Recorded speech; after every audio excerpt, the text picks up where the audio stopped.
Yo, what's going down, people? It's your boy JLA, and welcome back to another stream.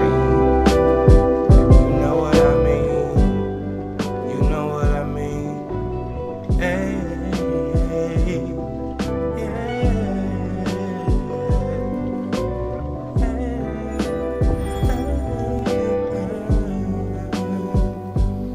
hey, y'all. Welcome back to another stream. I appreciate y'all joining me. This is one of the newer tracks that I've been working on, something that I've been putting together. So I hope y'all enjoy the little sounds of that in the background. And we're gonna bring that down just a little bit here. So I appreciate y'all joining me. Thank you so much again.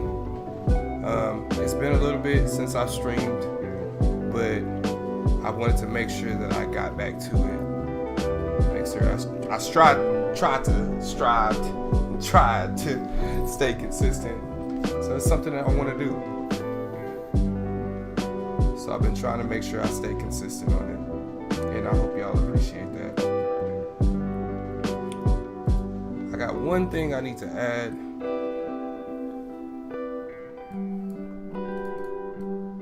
So I've been trying to add more and more to the stream as I go, and something that I've always wanted to have is the chat on the stream. So I've been doing my due diligence to make that happen, and now we have our chat. Now we're gonna test it out live and see if it works. So I need to pull up my YouTube chat and just type in yo. Let's see if it pops up.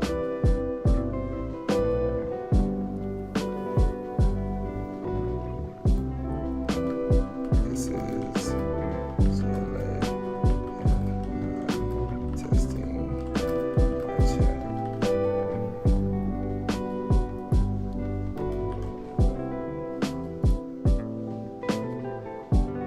Alright, so that's not working. Is that not working? Let's see. That's supposed to display my chat. So maybe it's because my stream elements is not signed into my YouTube account. Let's see. Yeah, it is signed in. Maybe. Let's try this. Let's go back. Need to make this screen bigger. Stream tools, elements, new element. Alright. No, overlays is what I need. Okay, edit.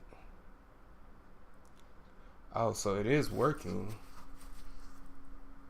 but it's not being displayed for some reason.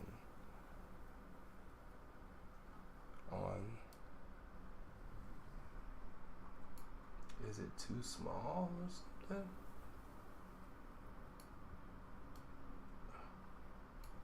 It goes away after 30 seconds, so I have to let's do this. Y'all are getting the live reactions to me trying to make this work. It's a lot of in-betweens, and if you don't have the expertise, then of course it's just all trial and error.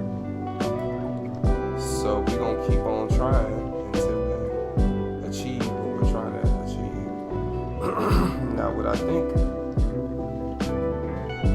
the issue might be is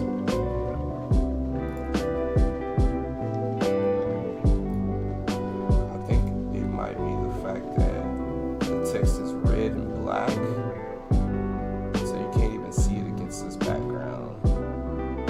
But I think probably be best to have the text be white, right?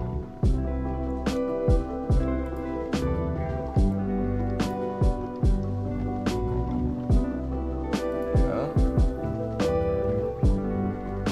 And then we'll have the name, which I don't even see the setting for that.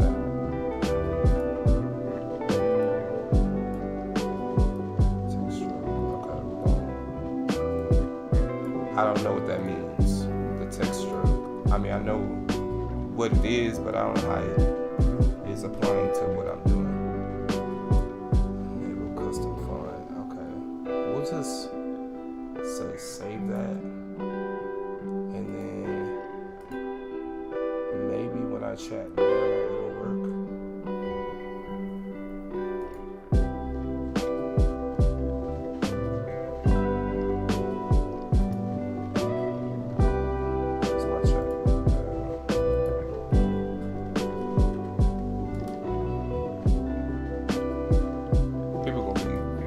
Coming through the stream and seeing all of these chats, and it's just me like spamming myself. Like, bruh, it's me trying to test this out. Okay, let me see something.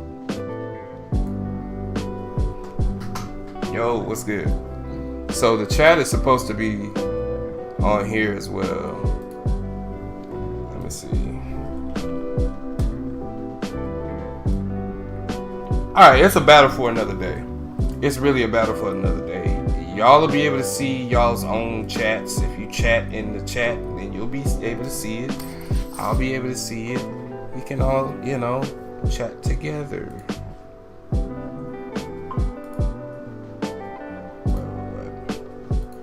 Let's chat together.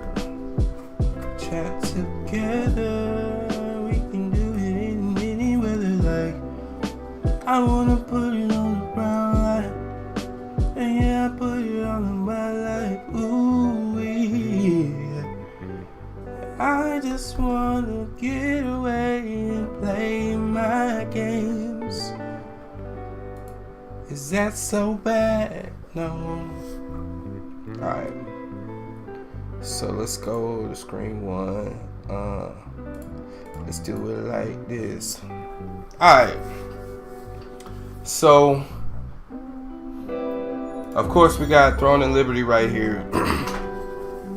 So I've been wanting to I've done some analysis of this game. And right now we do have a few things that we need to do. But I've done some analysis of this game. I've put in my hours, guys. And we'll just cut the music right now. Just while we talk. Alright, so Throne and Liberty. Throne and Liberty. Let's talk about this game. Let's talk about this game because I have been doing a lot of grinding in this game. I've been putting in the time, and I feel like I can really give a clear and concise opinion on the state of this game. And I think the state of this game is kind of a metaphor for the state of gaming in general. It's such a great effort. It's such a great effort from these developers. And I cannot stress enough how good these developers are. I cannot stress this enough. These developers have been putting in a lot of work, a lot of time. And they deserve to have success in this game. And I feel bad sometimes because what they've done here is have created a really, really cool platform.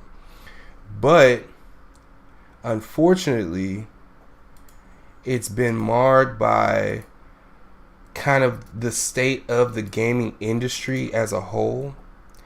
And because the industry as a whole is kind of devolving into this slurry of kind of misguided attempts at trying to make something that the community wants, but it fails every time. And I think that this game is kind of an example of that. I mean, this game is absolutely gorgeous. Beautiful game. Beautiful game. Beautiful platform that they built here. You know, you cannot say that it's not cool. But what you can say is that it's boring. It's not fun to play. And as you just watch me go through my daily routine, you'll see, oh, we sold something here.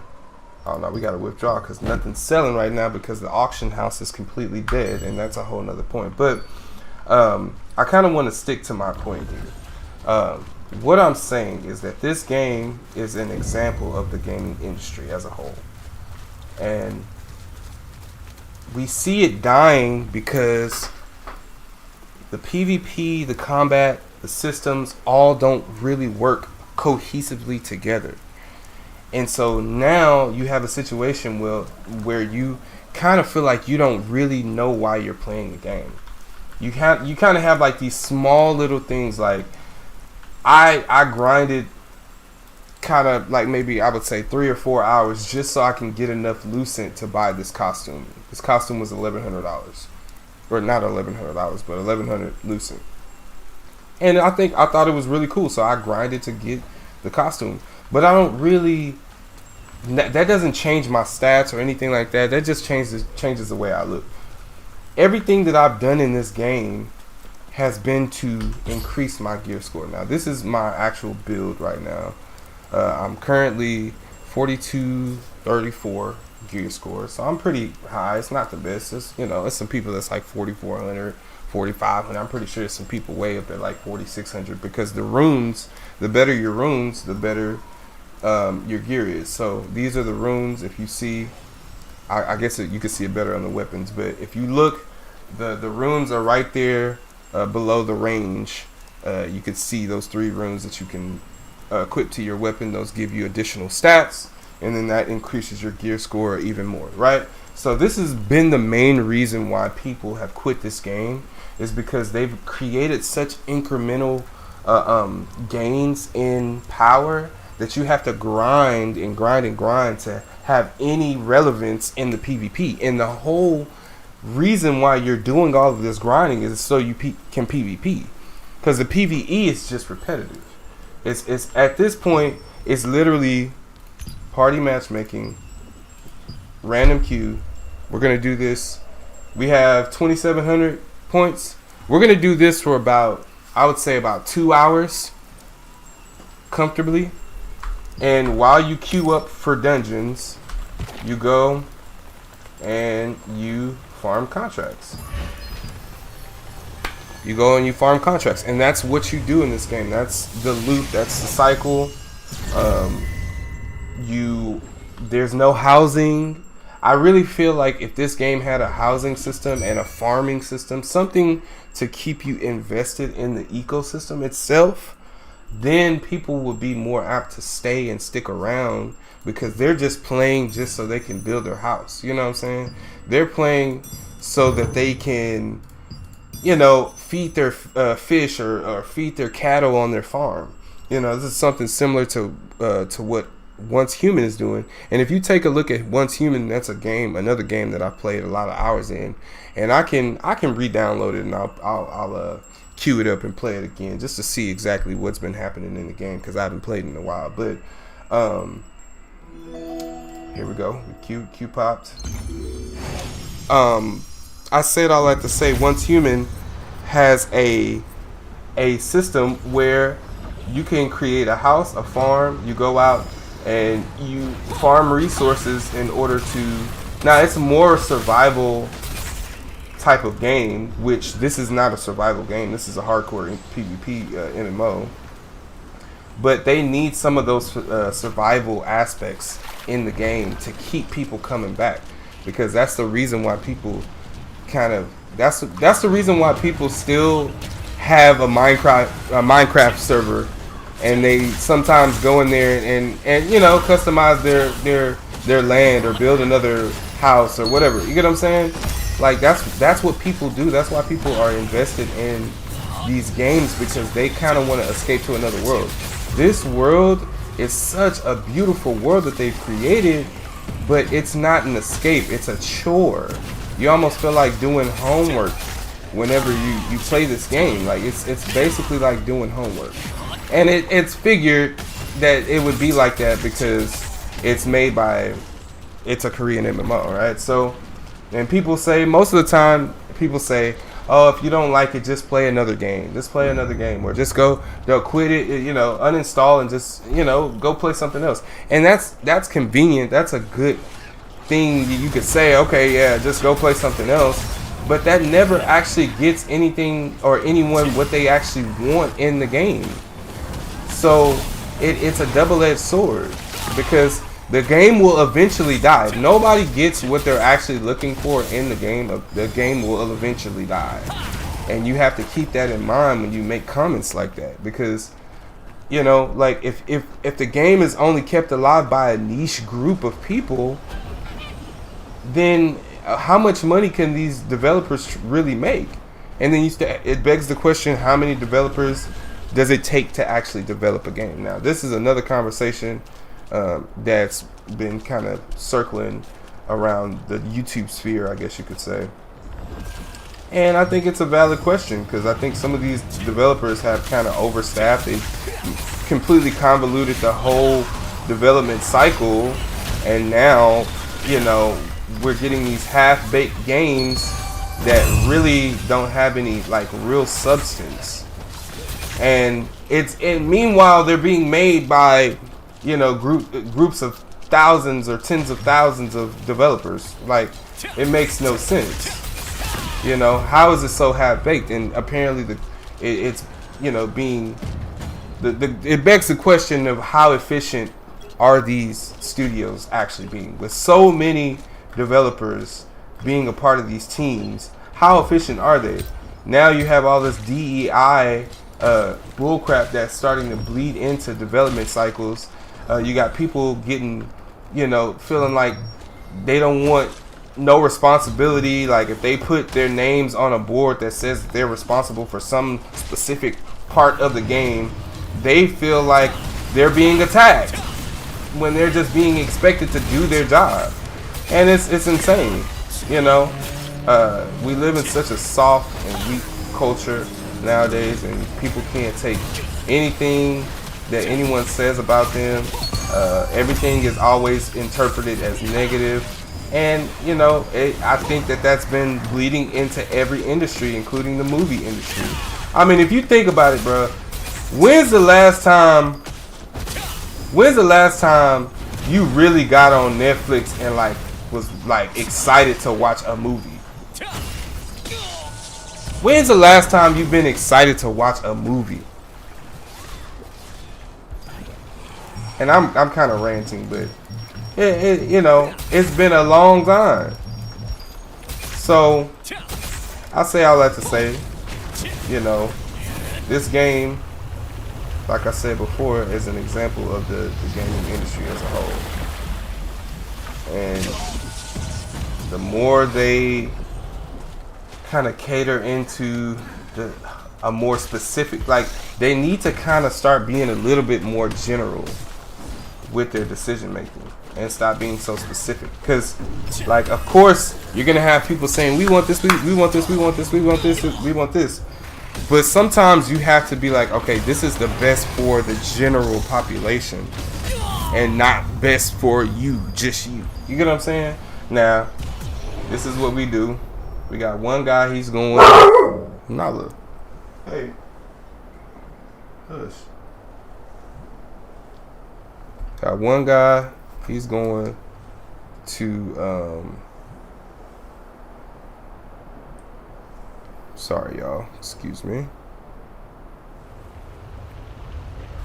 One guy, he's going to get the resurrection stone so we can get back. It looks like he's taking a while. Wait. Is he? Wait. Who are we waiting on? Okay, we got it. We were waiting on Rogan, but it wasn't updating in real time on the mini map. I couldn't see him moving. But yeah, okay. So back to what I was saying. I claimed this one. You got that one, brother. So if y'all have never seen this boss before, we'll hide the UI just so we can have some excitement.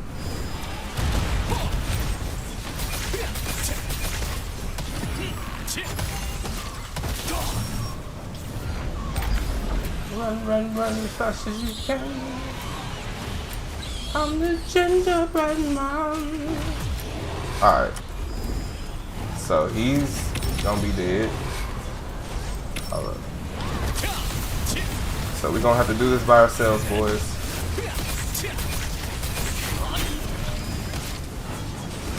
We got this. Okay.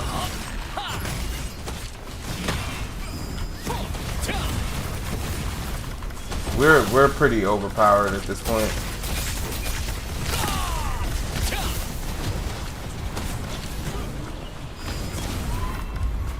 Yeah. Doesn't take a whole lot to kill him.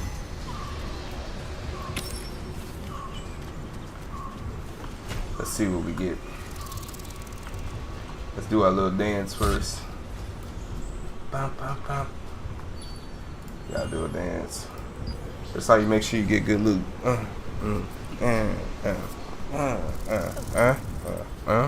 Okay. Wait, it didn't finish. Here we go. Wait. Oh, my Amatoy heal keeps canceling it. Come on, Amatoy.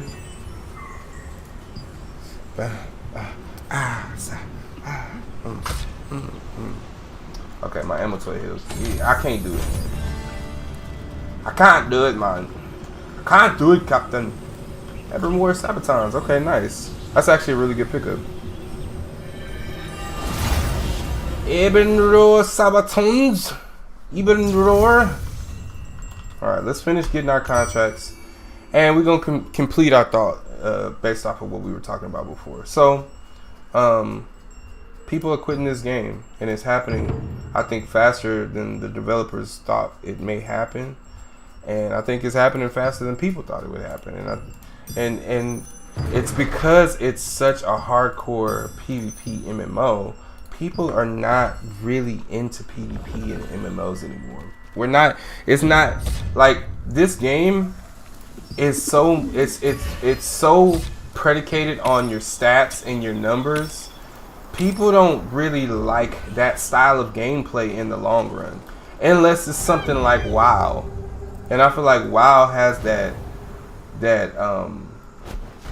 mass appeal because it was the original, and because the targeting system works properly. Like, I would say the targeting system in this game is like, compared to all of the games that I've played that were MMOs, this is like probably like maybe C tier.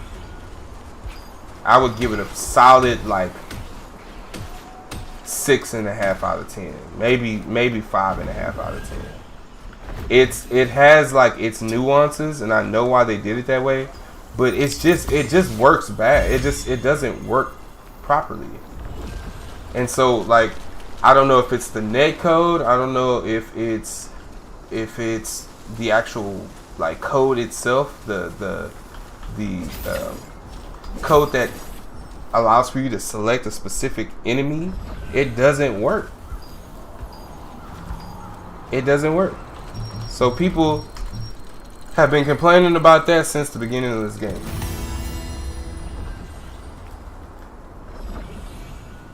But, you know, hey, I say the game is good for what it is. It really is. I love this game. It's just, I kind of want more of a reason to play it, because at this point I'm feeling like I'm gonna quit the game here in a little bit. Because, like, if I can't tell you how many times I've done this specific thing right here. Come here, kill these mobs, go here, get this man a recording. Like, I'm it's old, man. But y'all let me know in the comments below how y'all feel about it. I think that these gaming studios are not really giving us what we really want, you know, and it's coming to a head because a lot of games are dying, and I think it's just a lot of segmented populations. Like, this is another thing, you know, and we're talking about, you know, gaming in 2025. Whatever happened to like gaming with the boys, man? Whatever happened to like gaming with the boys? You know, maybe I'm just like antisocial, and that may be the case because I am very impartial. But I be wanting to play games with my homies, you know, and I be trying to get them to play the same game I'm trying to play. None of them want to play the game I'm playing at the time I'm trying to play it, and it's just like, bruh, like, I get we grown now, but it's no different from, you know, chilling at the bar and drinking a brew, you know? It's like, I don't know.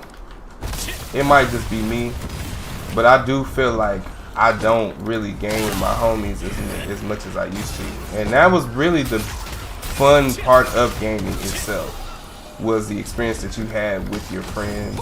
And I think that's why this game has such a diehard community, because some of the kids that never really got to play like a real life MMO finally got a chance to play an MMO when this game came out, and it's free to play and it's on console as well, so everybody can play it.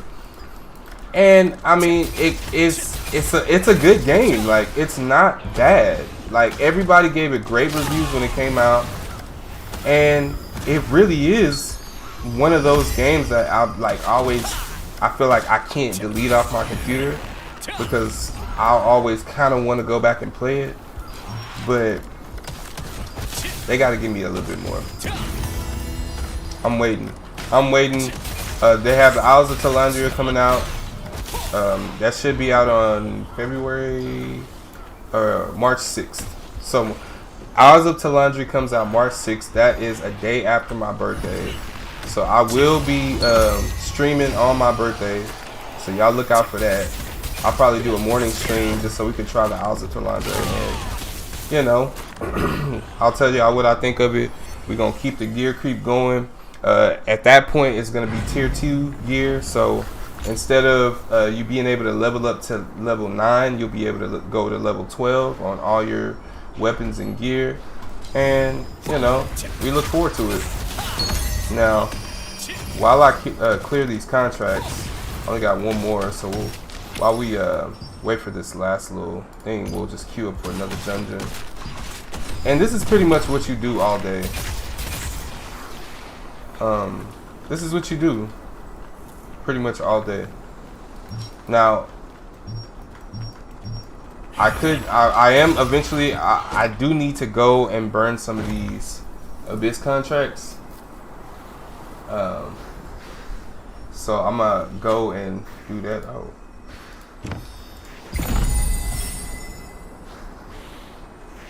I just got a new morph. Nice.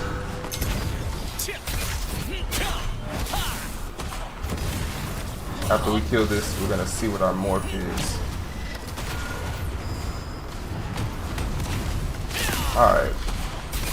Alright, bro.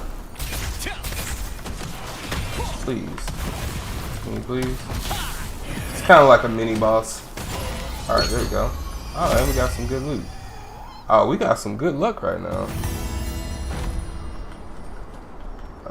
Open this. Okay, no. Uh-oh, baby girl's calling me. Hold on, let me mute y'all.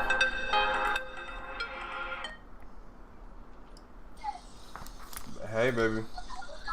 What's going down with it? Nothing, we just got on the bus. Y'all just got on the bus? Oh, it's an away game? probably gonna shorten up the freshman game now. Okay. So he has some issues with transportation. Wait, what happened? He has some issues with transportation. So they going, so the freshman game, they not gonna play? No, they're gonna play. They probably gonna shorten it though. Stay on the schedule. I see. Y'all was looking at what time was y'all supposed to leave? At 3 o'clock. I see. And then it turned to 3:30. Now it's 4:12. He just left the school.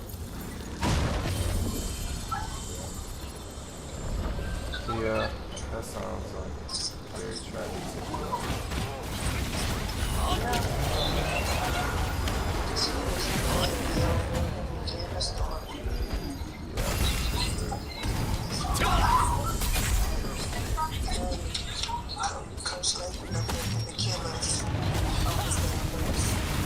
Why?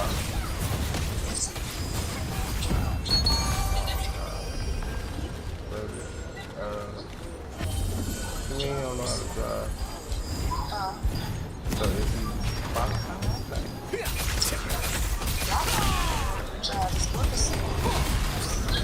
Drive like a man I can. It's the first time he's driving us. He trying to get there. Child, but you don't say. Yeah, for real. Don't play.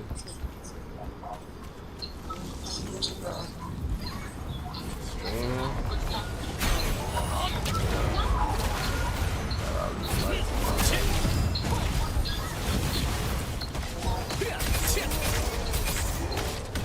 Trying to get the camera and everything. Like, trying to get the chat.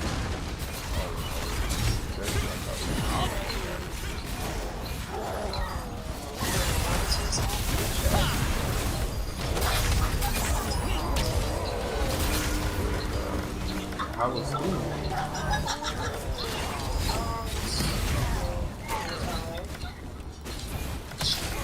A lot of stuff, so I didn't have any school. I need to see what the weather's gonna be like. It's a nice day today. Outside, I thought it was going to be gloomy. Since it was raining yesterday. Yeah, it was raining. It's been raining for it's been like overcast for the past 3 days.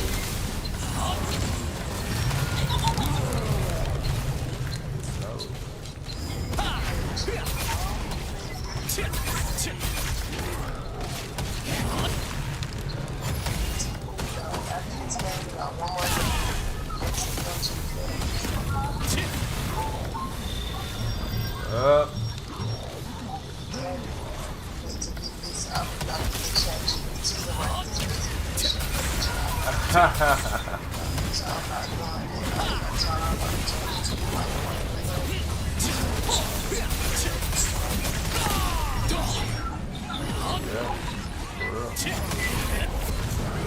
Don't be trying to act different, like that's why I don't want to do it. It's coming from too many sides. You got it coming from the kids, it's coming from the adults.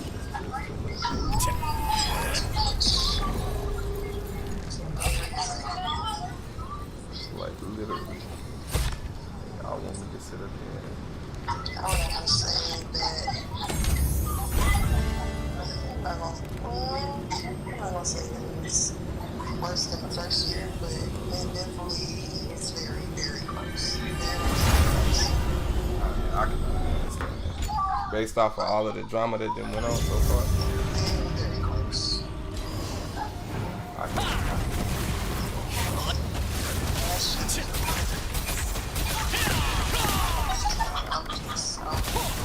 You had a good group of girls, right? Even though they weren't the most skilled, they went hard.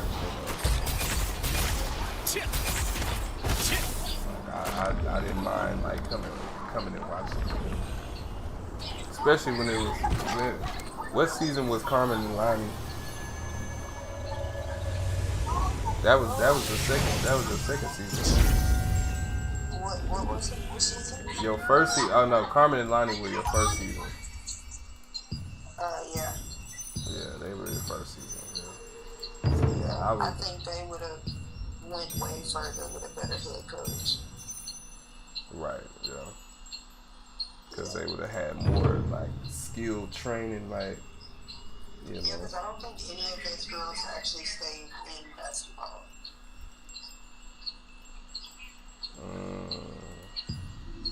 None of them. I don't think any of them did. Wow. Travis and I, they all went to volleyball the next year over. Mm-hmm. And then Lonnie and Carmen moved. Lonnie was at the school, but I haven't seen her recently. What you mean? So I saw Carmen, she driving. Really? Mm-hmm. Oh Lord.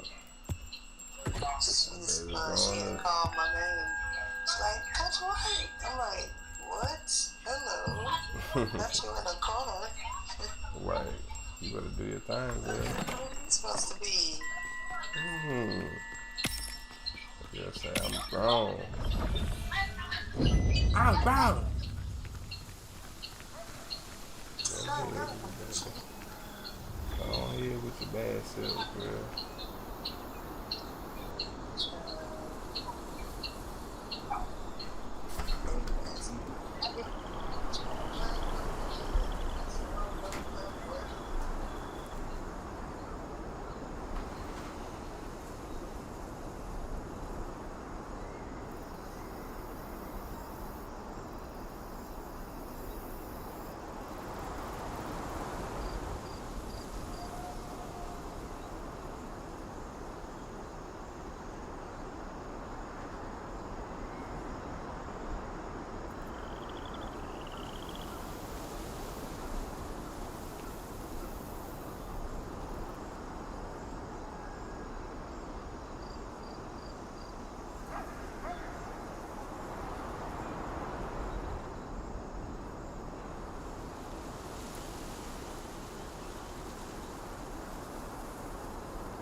Um. Okay, hold on, baby. Hold on, mama. Okay.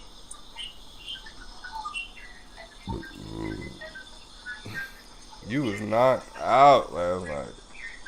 Yeah, I'm so sleepy after I ate that food. Yeah. With the next big expansion to Throne of Liberty, we'll be getting the new artifact system. This will allow you to gain a whole host of extra bonuses, including new skills. This will arrive on March the 6th, where you can redefine your playstyle through unique skills, 14 different artifact sets, with a ton of different bonuses. So in this video, I'm going to cover everything you need to know exactly what those bonuses will be, so you can plan ahead for this new update. So you activate the artifact system just through here, and this is the menu you're presented with. Starting out, it will be completely blank, and you need these artifact pieces to fill out these 6 slots. And there are an absolute ton of different ones, each giving you different bonuses. And what's very important to keep in mind are these set effects. Let's say I want the Forest Keeper set. Then I simply find those pieces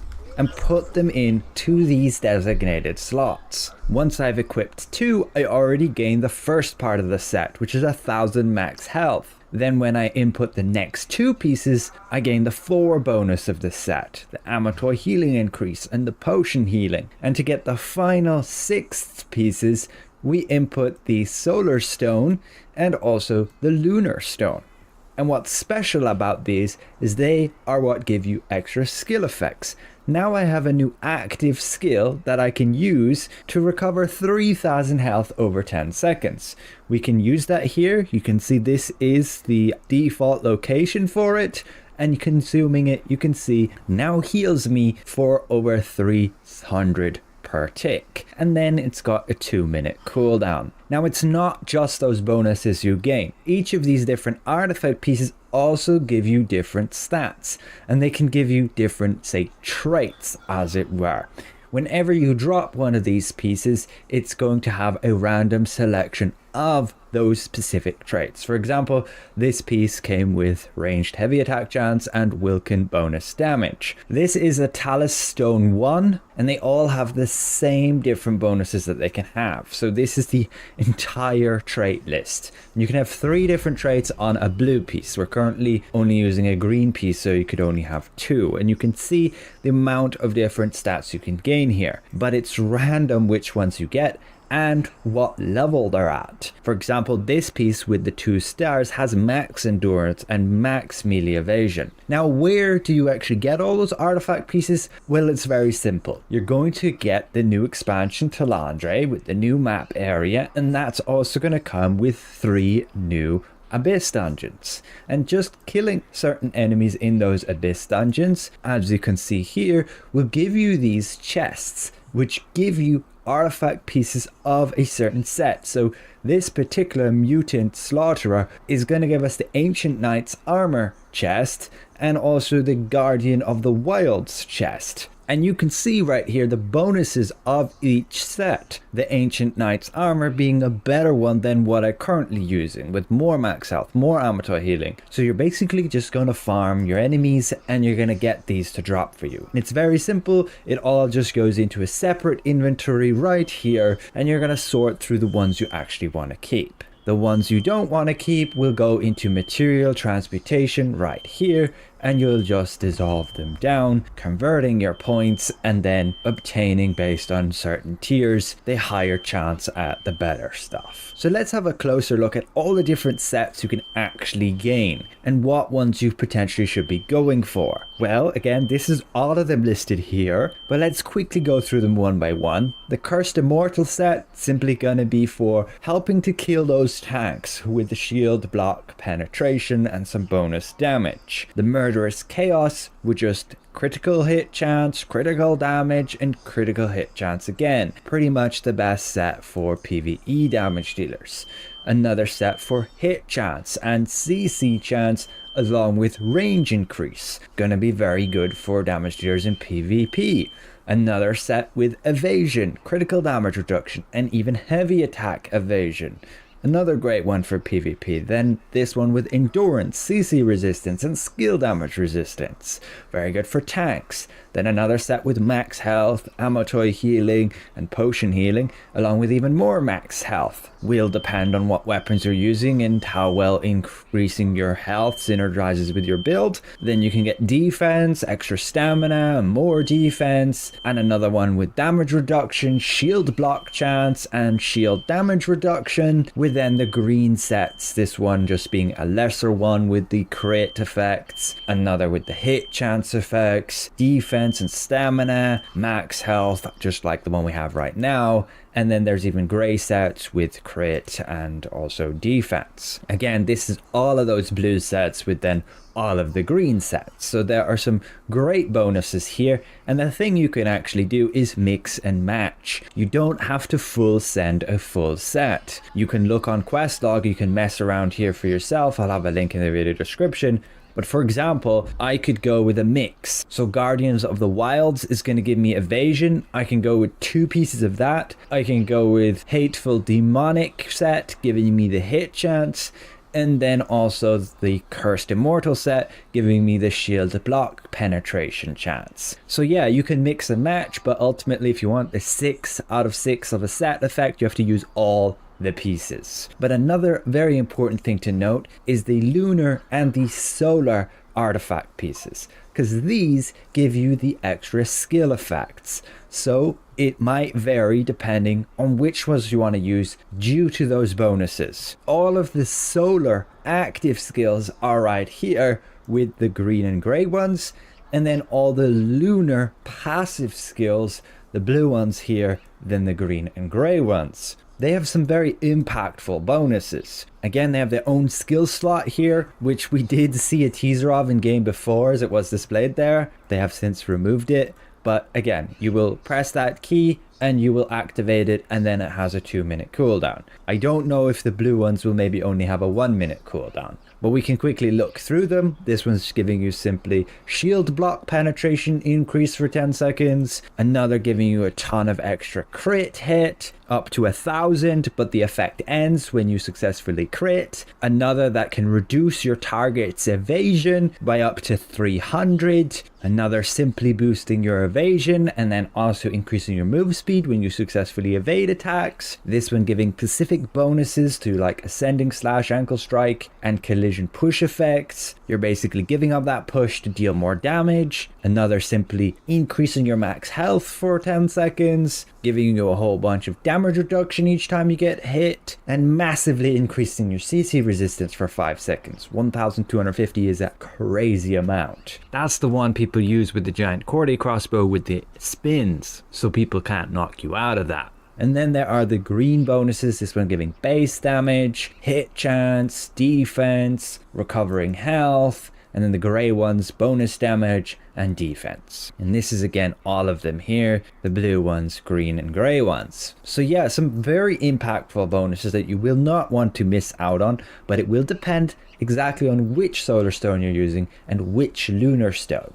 And you may then want to sacrifice a 6 out of 6 set to have a different skill effect than what your normal set would give you. So I recommend messing around for yourself. Here again on Questlog you can see all of those different solar stones and the bonuses that they would give you, and the same here for the lunar stones, which we jump to now, all of which gives just a passive effect. So you will have this all the time, and then it can activate under the certain conditions. Some of them do have cooldowns though. Having a closer look at them, this one can significantly reduce your target's shield block chance. This one increasing your critical damage when you target somebody with a shield status. This one increases the damage when you cast a CC skill. Another increasing your evasion up to 300. The stacks expire when you successfully evade though. This one, when you're CC'd, you increase your skill damage resistance. Another increasing your base damage when your HP is under 40%. This being pretty nice. When you're hit, there's a chance you gain stamina. Another creating a shield when you successfully block. And then the green ones, this simply giving you a chance to gain more base damage, a chance to gain hit chance, a chance to gain defense, a chance to recover health, And then the gray one's a chance for base damage and also a chance for defense when you're hit. Again, this is all of the blue ones and all of the green and gray ones. So yeah, there's a lot to it. And even on top of that, all of these artifact pieces give you particular bonuses. So this number 1 artifact piece is going to give you base damage. Just by default, they all will. Number 2 giving you defense. Number 3 giving you max health. And number 4 giving you base damage. The lunar and solar stones don't have those static stats. They just have, like the others, the traits, the whole list of them, and you can see them more here. So your artifact piece number 1 can give you all of these different traits. So you can gain a ton of hit chance here if you want to. Slot number 2 can give you all of this. You can gain a bunch of, say, evasion or endurance. Slot number 3 will give you like max stamina and then CC resistances. Slot number 4, an absolute ton of choices there. But you could gain a bunch of hit chance, evasion, CC resistance, and even endurance. And then your solar stone can give you a bunch of CC chance with a bunch of bonus damage against specific enemies. And then the lunar stone can give you a bunch of CC resistance with damage resistance against specific enemies. So it's all fairly straightforward, and whenever you obtain a new one of these, it has a chance to be higher stat amounts, up to the max, I believe, which is the 2-star effect. You'll have the icon on the tooltip like you see there. As per the probability tables on the website, it seems just an equal chance to get any of these effects at any level. Like additional damage to creatures, it's a 1% chance whether you get the 3 or you get the 6 additional damage. And yeah, that's throughout like all of these different artifact pieces that you can use. They all have an equal chance. So it's not like runes where whenever you obtain a new one it levels up. This is going to be grinding these and then getting lucky to get the traits you want, because again, each piece has 3 different traits you can get on blue. All right, y'all, so I'm you're gonna back. have to be really lucky to actually get the ones you want, and then to get them at the highest level. So it's gonna be a big grind, but it's generally just gonna be automatic. You're gonna do your usual content like farming your open world dungeons. You'll do that anyway for mastery, for drops, and on top you get these artifact pieces. You will open them, ideally trying to farm the ones you actually need for your specific set pieces. And again, the most important thing is going to be going for those lunar and solar stones to start, in order to actually get these skill effects, the active one and the passive one, which will be the most impactful things with this artifact system. So just try and look through this, see what's going to fit your build. These are again all the passive ones. Try and go for the lunar stone that gives you that, and then the same with the solar stone. You look through them, figure out what's going to be best for your build, try and obtain it, and after that you will look at these different sets and you will try min-max by getting the right pieces for those sets, and at the very end you will try work towards getting the ones with the exact traits on them that you want. It's not like gear where you can manually change to the trait. It's just all random. You obtain it and it has the set stats and that's it. You're not like gear changing the traits or upgrading the traits manually. Again, you can experiment on quest log. I messed around with, say, a hit chance and evasion build, and with no other gear, just these artifacts, we can have a look at the amount of stats we're gaining. So if we exclude, say, the bonus of 50 points from perception, then yeah, you're gaining over 300 hit chance here with these maxed out artifact pieces, over 200 defense, and over 300 evasion on this particular setup, as that's what I was going for, hit chance and evasion. And we also get a bunch of shield lock penetration chance too. But maybe you want to go with HP instead here with the Ancient King's Armor set. For some instead of adding more gold posts. And then another goalposts, combination here. I think instead of adding more goalposts to the game, they need to add more systems in the game that make people want to play. You're basically just adding another goalpost. You're basically saying, hey, you're not strong enough anymore. You're gonna have to play some more to get strong enough again. People don't like that. People like when they invest in a game, they invest time into a game, and then they come back to the game, and that time that they invested wasn't wasted. That's period, point blank. You can ask anybody that plays video games. They want, like, if they invest time into a game, they want to always be able to come back to that game and pick up where they left off. Another MMO that actually really does well in this type of thing is ESO, Elder Scrolls Online. They do this, I feel, actually the best, because they have armor sets that persist throughout the whole game, and your gear creep. You're basically you're not trying to continuously get stronger. Once you get strong, you're strong. Your next thing is to like figure out you maybe like build your house up, you know, and then maybe you can build your mount up and add things to your mount and add different gear to your mount to make you fly faster or fly further or do, you know, like systems like that. I think is what keeps people coming back, because even though you may be behind, you didn't fall off because you stopped playing the game. And who the heck wants to sit here and play this repetitive ass shit, man? Like, I'm doing it, but it's purely, and I think this goes for a lot of different people, it's literally purely because I don't really have anything else to play. We'll play Marvel Rivals, and we have another game, Neo. I streamed that game the other day. That game almost broke me. I'm gonna have to take my time with that game, because that's one of those games where it's like it's a challenge, and it's either I like sit down and hunker down and do it and just beat it, which at this point I wasn't like really enthralled with the systems themselves to like really get all the way through that game, you know. So I don't know. I maybe need another Souls-like game that I really enjoy the story, and that'll make me want to actually play the game. Because as of now, that story is just not. I was trying to make it, you know, more entertaining than it actually was. And that's the honest truth. But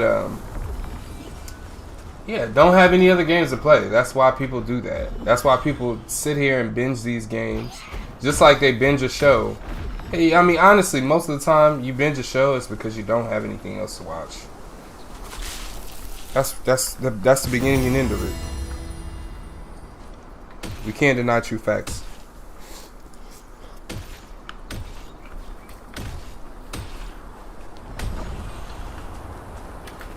Can't deny the facts, man. Get me up here. Stop hitting me, dude.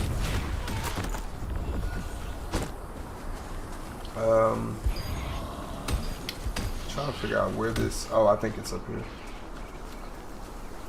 Trying to find this mystic portal.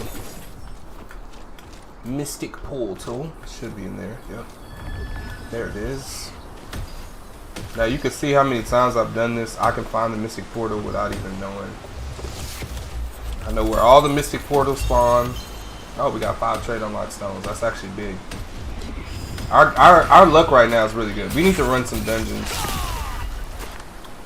Let's queue up for a dungeon here. Now the sad part about this is you can get as much gear as you want to. Because there's no new players filtering into the game, the auction house is pretty much dead, and people are like trying to scrape by and get remnants.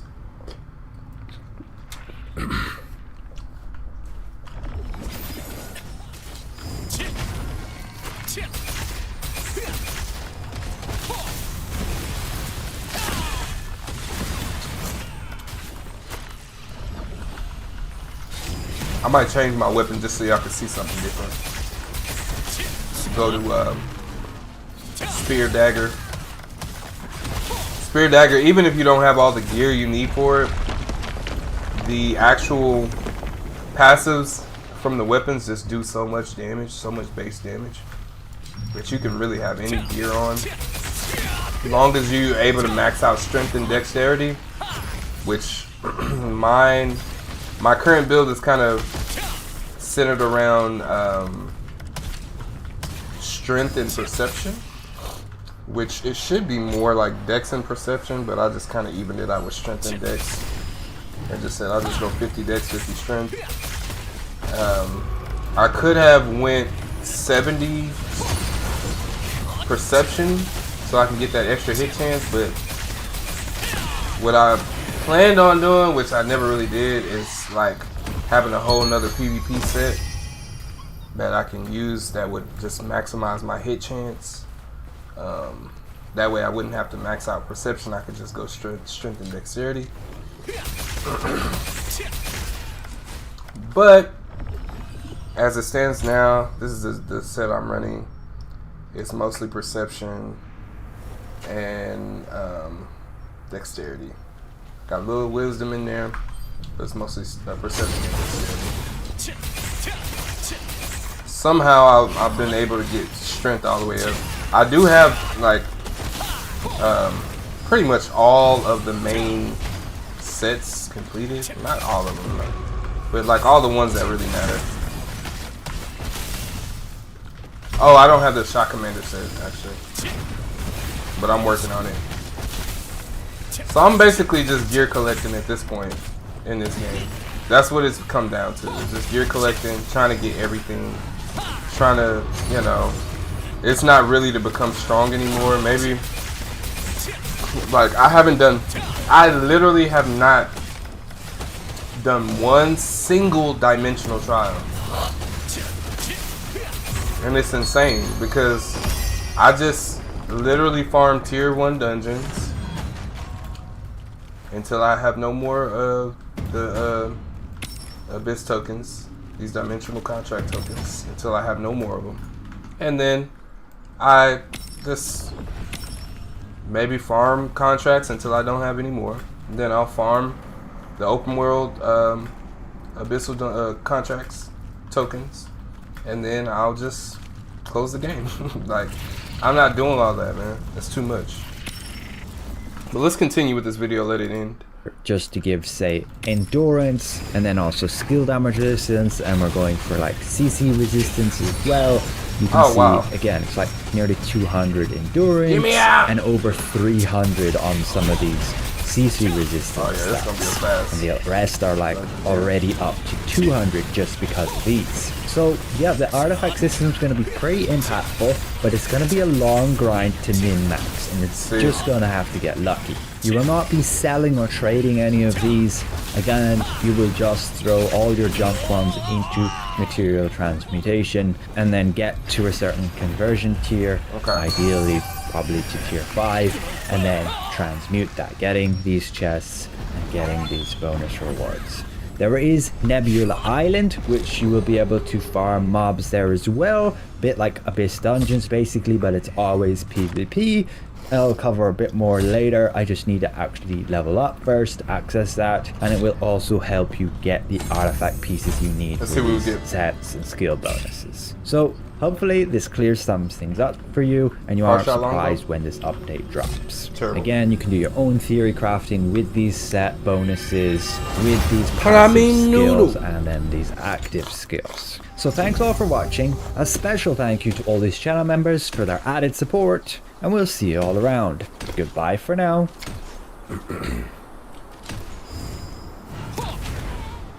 On my face. Out of my face. Eye of Emptiness, Chaotic Touch, with the mastery Holy. Healing skills, healing amounts increased by 6.6%, and curse damage over time. Shout out to Argon. By the way, shout out to Argon. I watch all his content. He's one of the better content creators for Throne and Liberty. The massive weapon mastery upgrade is now here on Korea. You can check out all the details and how it's actually gonna work. There is a new navigation menu here in the character selection. You can simply jump straight to weapon mastery. You get a bit of a tutorial here showing you that there are 4 different types. One for attack, support, defense, and tactic. And this up here will display how many points we have, and we can refund them at any time.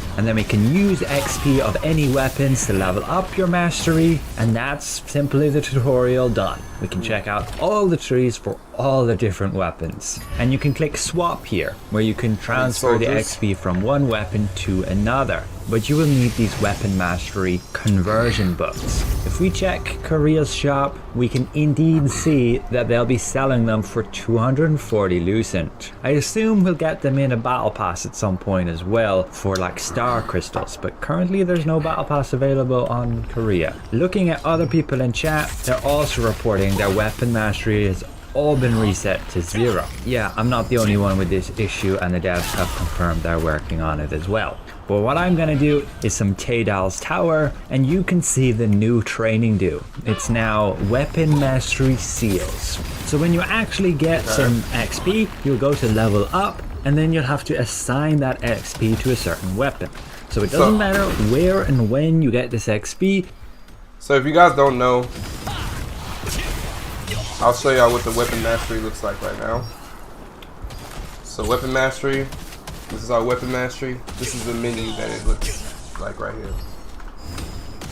Let me kill these mobs first. Let's do a good pull here.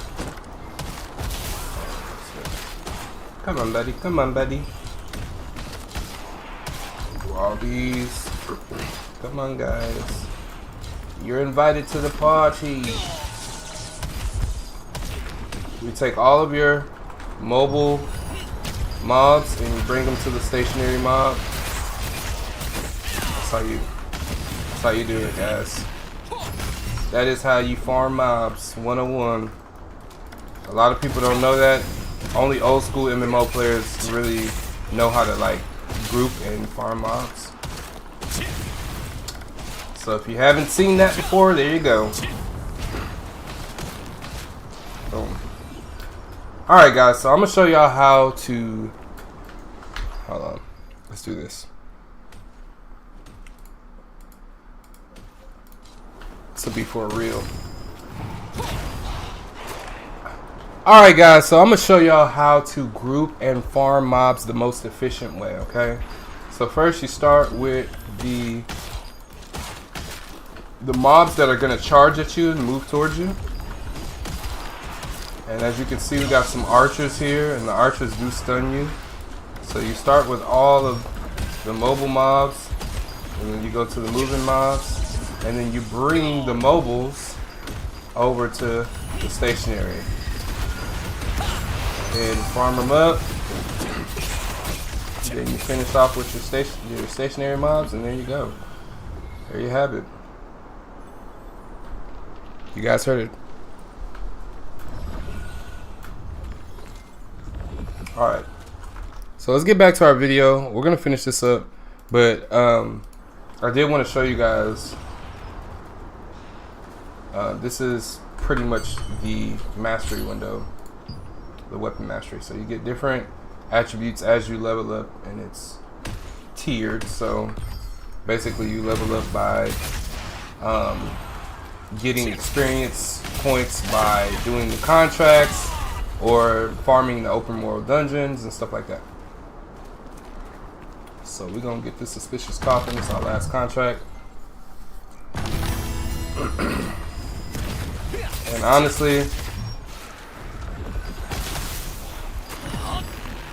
we're not being that efficient, but it's efficient enough. Let's continue. You'll be able to freely assign it to whatever weapon you want after the fact you've obtained it. For example, I can use this 560,000 and put it on my spear here, and now it's nearly level 17. So they had a bit of a patch and they updated it, and my total mastery skill level is only 32 here in Korea. I have not played much other than leveling up my character. But we can see all of the skill trees here, and they have some interesting things. And we're going to go through them one by one and just highlight the new interesting skills. Like most of these smaller circular ones with the borders and also the diamond ones are generally just small stat boost increases, and each one is going to require you to unlock them first. Once they're unlocked, that's no problem, you can always retrain between them.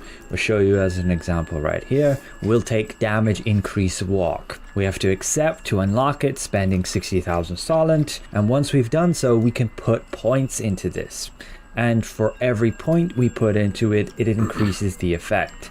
And yeah, It does look pretty minuscule, and if we put 10 points into this, we max it out, and we gain 1.1% extra move speed and 2 more base damage. Keep in mind again, unlike the previous mastery system, this will affect all of your weapons. We should be able to see 181 on our daggers, 380 on our spear. If we reset this, we are now 2 less on the spear and also 2 less on the daggers. So yes, these bonuses might look pretty small, but since they now affect both weapons, they're going to be a lot more potent. But it is going to require you to have a lot of these mastery points. Now, if you've gotten to level 20 right now in the current system, as soon as we get this new system, you'll have 80 points to spend per weapon. But yes, you can also see once you have unlocked that node, you always have it unlocked. Because you have to get the experience. For example, we can unlock this one then next. Unlock it. And you will essentially unlock the ones you want and progress through the tiers. Now, the most interesting thing here is going to be these special ones.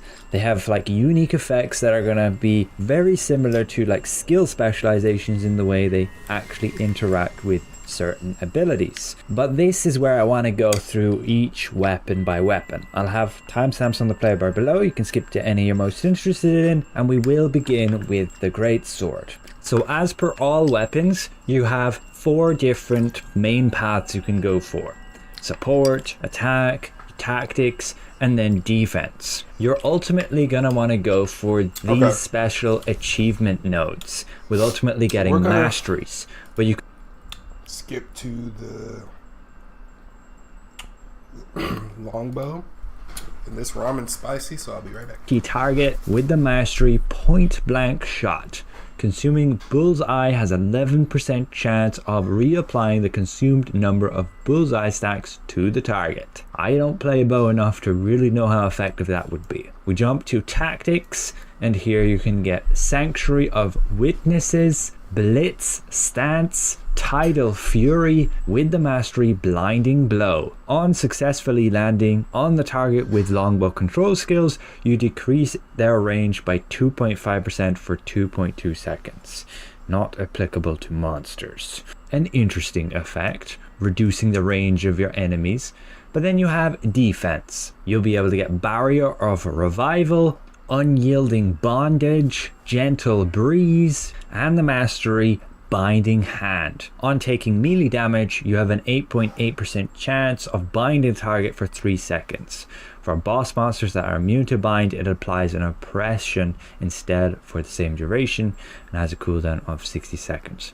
Not sure what oppression is, but the unyielding bondage is actually pretty cool, and it's going to be pretty annoying for anybody who's not a bow user, because you can have that bow user just standing back and just has a higher chance of binding you in place just on any of their attacks. And then we go to the support nodes. You'll be able to get Force of the Wind, Blessing of the Waves, Blessing of Wisdom, and the mastery Omniscience. Using longbow survival skills increases main weapon base damage by 11 for 3 seconds, and landing longbow attack skills increases skill heal by 5.5%. I see why they... Wait, let me see something. For 3 seconds. Definitely a support path, works. And it's pretty good at that. Okay, my media controls on my keyboard work for this. Alright, nice. So I was saying, bow's gonna be super strong. If you can just hit one attack, like just your auto attack, and you can bind somebody with that, melee players are gonna hate that, because that means that if you can like get your attack speed high enough, you are gonna be binding people a lot. So I think this is cool. We'll see how this all plays out. with, say, increasing your skill heal and the effect of your heal abilities. But now we're going to jump to crossbow. Again, we'll begin with the attack path, Bloodlust Rampage, Careful Shot, Death Sentence, with the mastery Annihilator. If there's an enemy within a 10-meter radius, offhand double attack chance increases by 3.3%. Okay, kinda boring. Moving to your tactic nodes, you have your tactical counterattack, your onslaught wedge, sneaky dash, with the mastery arch enemy. Movement speed increases by 5.5%, and when being hit by a melee attack, movement speed decreases by 15.5% for 2 seconds? Really? That's hardly worth it. Jumping to the defense nodes, you have Hungry Nail, Ultimate Power, Desperate Evasion, and the mastery Mirage.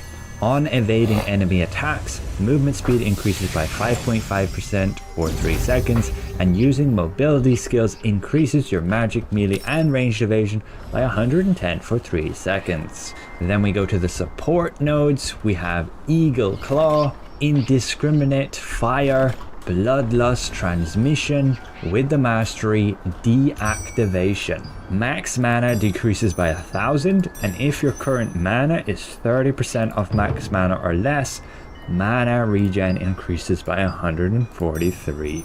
Not overly impressed by the crossbow masteries. I mean, it's cool, but they will help a little bit. We're then going to move to the staff. Here again, we begin with the attack nodes, and you have Mana Ball Explosion, Master of Thunder, Wave Boost Formula, and then the mastery Judge.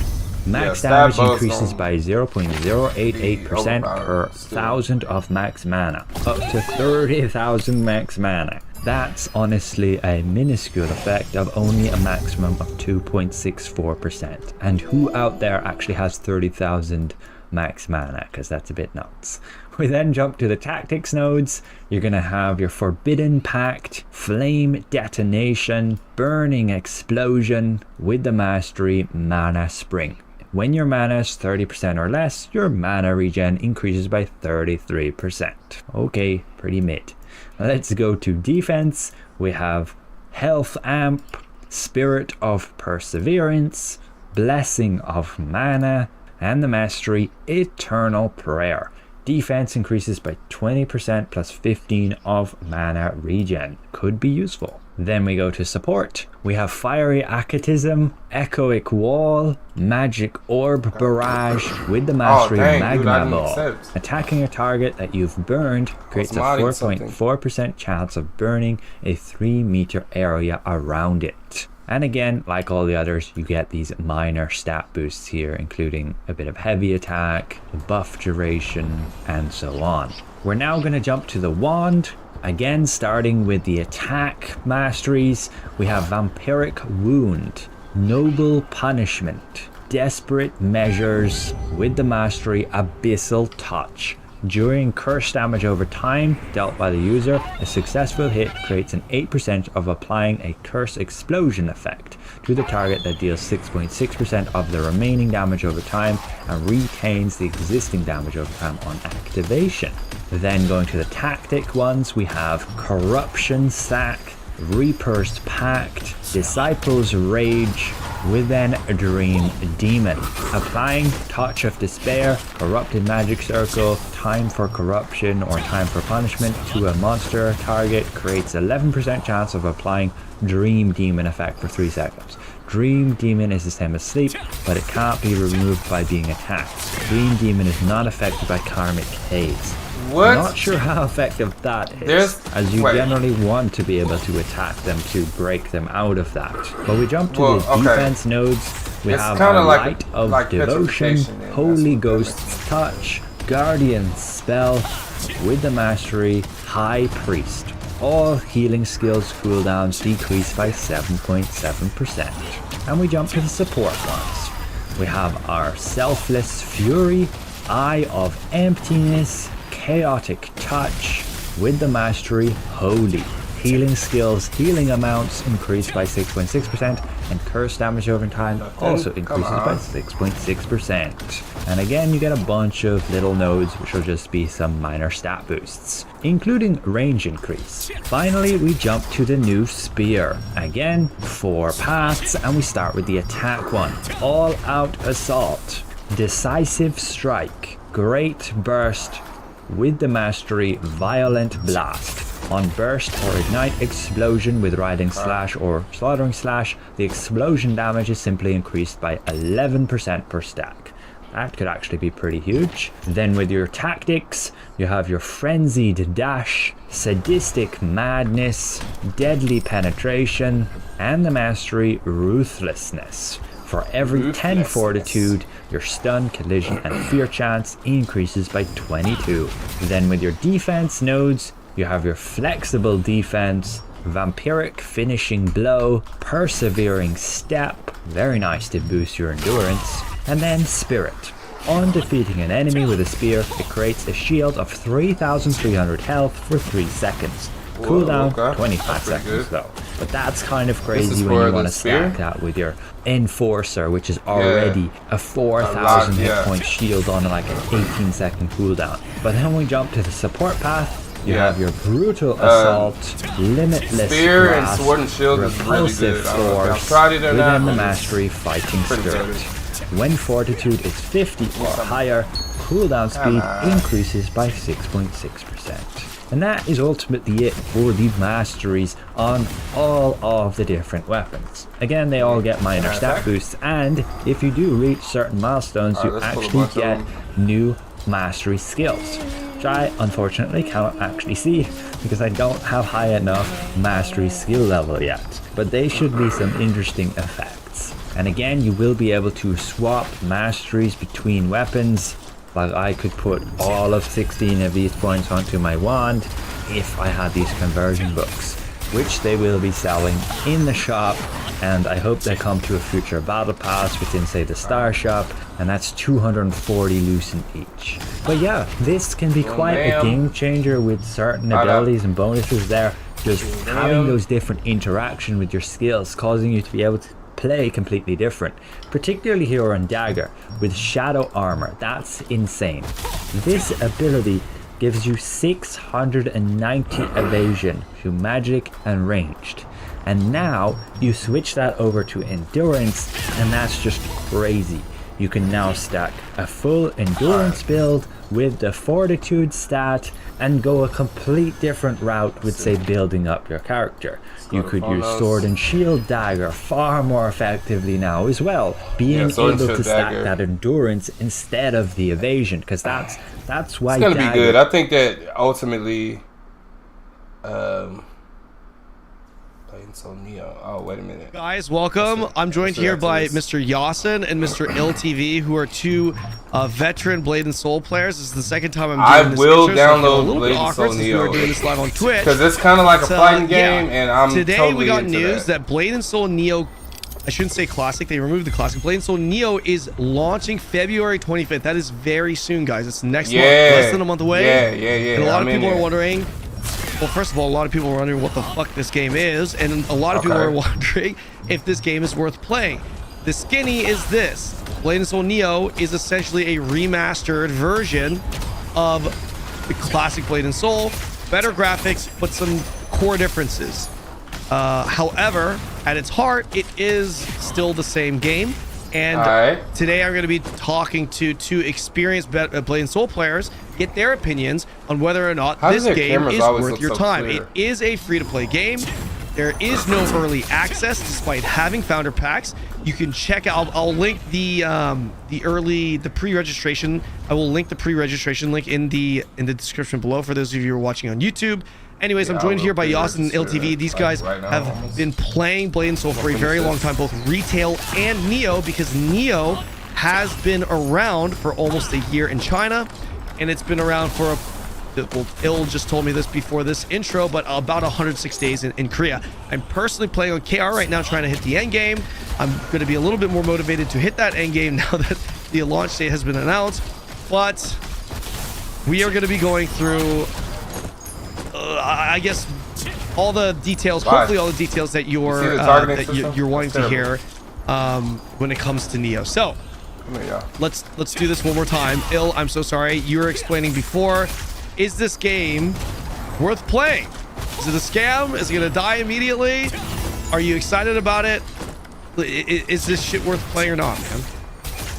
I would say it is worth for anyone to try it for at least like a week, give it a go. Okay. But I would say the combat in this is something that you can very much get behind. It is like picking up an addiction to like crack. I always say this. As soon as you get sort of immersed in Blade & Soul, combat systems in other games don't really compare. Obviously, That's what I'm looking for. That's what I'm looking for. But Combat. the issue is with playing BNS is that you have to deal with NCSoft, who have sort of not really had a great track record with managing Blade & Soul. They tend to they tend to choose the worst possible option at any point.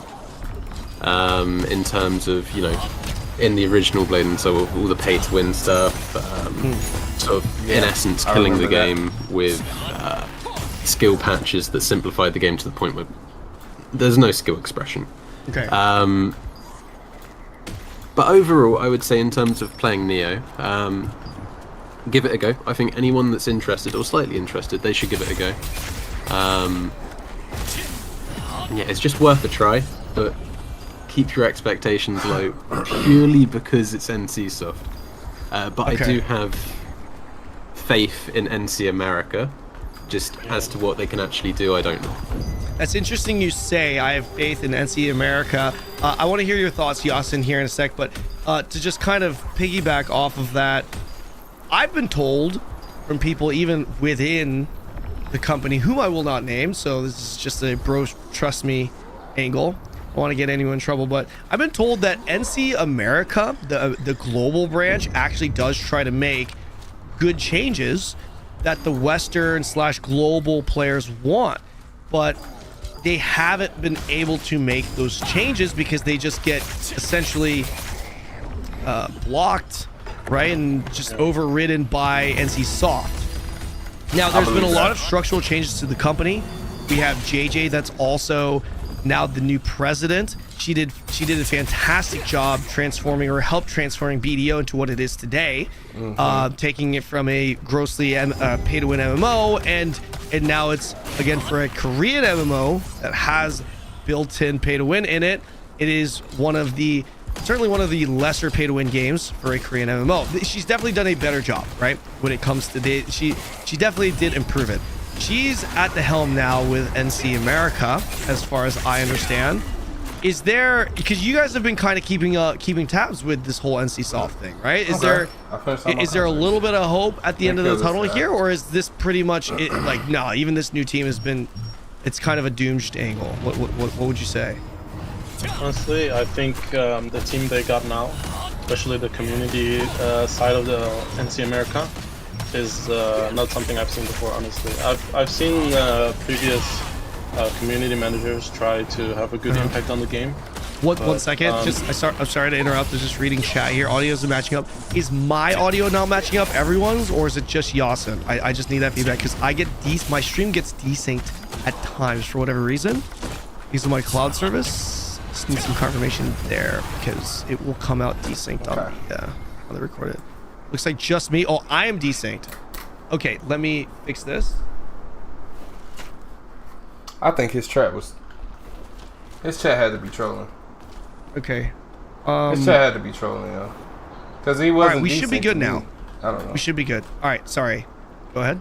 No problem. Okay. I should be so past yeah, my I've penalty. seen the current community manager. 1800, bro. See, he's like, running. I don't want. I've never I seen a don't community wanna keep manager farming this. try to engage Like, I with the don't, community bro. as much as he did. He even approached some of the old veterans to try learn about the past, and you know, I've never seen Hopefully such I a get good something community team at NC West or America. No, I have pretty good faith in what they can do. But yeah, the problem is, as you said before, NCSoft is blocking whatever NC America is kind of suggesting. Who knows with the different structure in the company now if it's possible or not. I have good hope though. So, like, Throne and Liberty, Didn't get off to a great start because of the reputation NCSoft had. However, certainly with the global audience that's still playing, like, you know, they've been doing pretty well. Now, obviously they have AGS that has been really at the helm, pushing these changes, making the game even less pay to win than it was in Korea. And you know, there isn't anyone that's currently actively playing the game that's complaining about the pay to win. Do you think that is this I feel is like a huge problem with just modern MMOs in general? I don't know if the model is not set up. I guess the type of game this is, it's not set up to make money in the long run, so they just have to make these pay to win business models because that's the only way they're gonna make their money. Like I'm starting to question, like, is this like a developer issue or is this an industry issue? Because it seems like most of these main MMOs that are coming out, especially from like the East, China, Korea, all of them seem to be like, they all end up being pay to win. I don't know. It might just be the industry, or it might actually be the fact that that's just what they think the players want. But I don't know if that's the case, because every time they put out a pay to win MMO, it fails. So I'm not sure. that is NCSoft maybe turning a new chapter here? Do you think there's a little bit of hope and BNS won't be doomed by predatory monetization? What do you guys think? I think actually Throne and Liberty's existence had such a good impact on Neo, because they basically copied their system with Lucent. I think that's a very good way. They kind of it counters kind of the RMT that was going on in Blade and Soul. It was a very big thing in the original. I will say this in defense of Throne and Liberty. I think the loot system is a little bit janky when it comes to like being able to sell certain loot. I think there are certain things that you should be able to trade with players, like just straight up like queue up a box and trade them, like, you know, grow stones or different things. Like, you should be able to transfer that stuff amongst different players, because I think that would just incentivize more friendly play, because then you can have friends that'll help you out and give you some materials, or you can give people certain materials that you want to help out. So I'd rather have that type of system in the game, kind of like a RuneScape type of system, where you can actually trade amongst the players. But the Lucent system is not bad either, because it means that you can earn real world money items, or equivalent to real world money, but it's not actual real money, you know. But you can earn something that's equivalent to real world money with just playing the game. So I think that's really a huge thing that Throne and Liberty did, that's a benefit to the whole ecosystem and how MMOs kind of work. So yeah, had to say that. Like they removed trading. Gold is basically the Solent of Neo. It has a complete different use case right now. I think it's pretty. I think it's as good as it gets.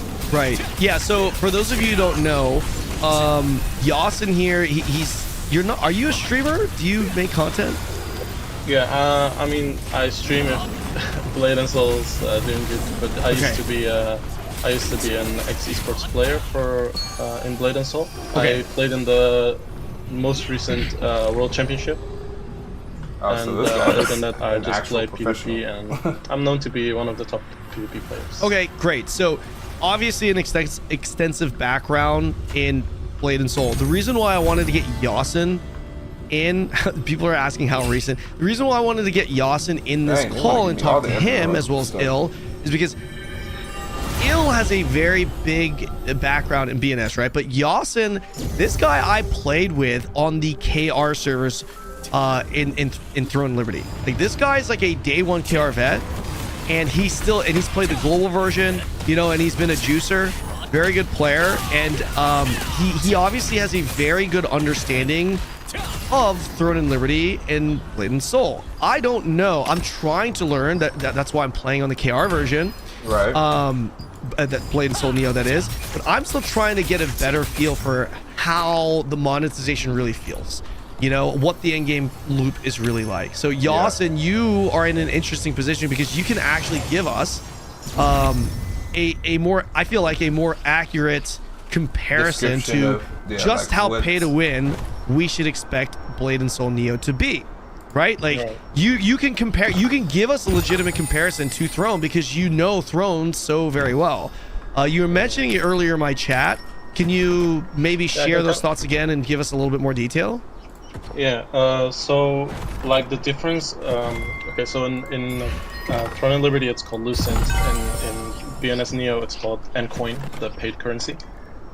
So in Lucent, what I've heard from my experience and from what I've heard from the community is that Lucent is very concentrated in the tryhard players in TL, right? The top guilds, the one that own everything, you know, they get the highest ranks and stuff. Like most of the Lucent is concentrated in that player base. The reason why can you explain that a little bit? What do you mean, like the Lucent is? Because like a free-to-play player who's not in that, they could easily just farm Lucent themselves as well, right? Like they could just do dungeons, get trades, and just farm that Lucent. Right. The difference in Neo and TL and that, I think the time to get to that level to really farm efficiently is way different in Neo than in TL. Okay. In TL you need gear. In TL you probably need groups to run dungeons. The difference in Neo is, at least in KR, I'm basing everything off of KR. Like we don't know what we'll get in West, but I'm just basing it off of KR. Dungeons weren't the #1 income of Ncoin. Okay. Of the Lucent. Ncoin, for reference, Ncoin equals Lucent. The monetization scheme in regards to like the currency that you must purchase, as it's exactly the same as Throne. Lucent and how Lucent works is an NC coin, right? Or Ncoin or Ncoin? Ncoin. Okay. Yeah, Ncoin. Ncoin's a lot easier to say. Ncoin. So the #1 income of Ncoin in Neo was field bosses, and you also have a stamina system. You know, when you do a dungeon, the stamina gets drained. Field bosses also drain this, but it's like 1 out of 100 that you have in total. Dungeons, they consume about 10, so you can do 10 dungeon runs and try to be lucky to get gear. It wasn't effective.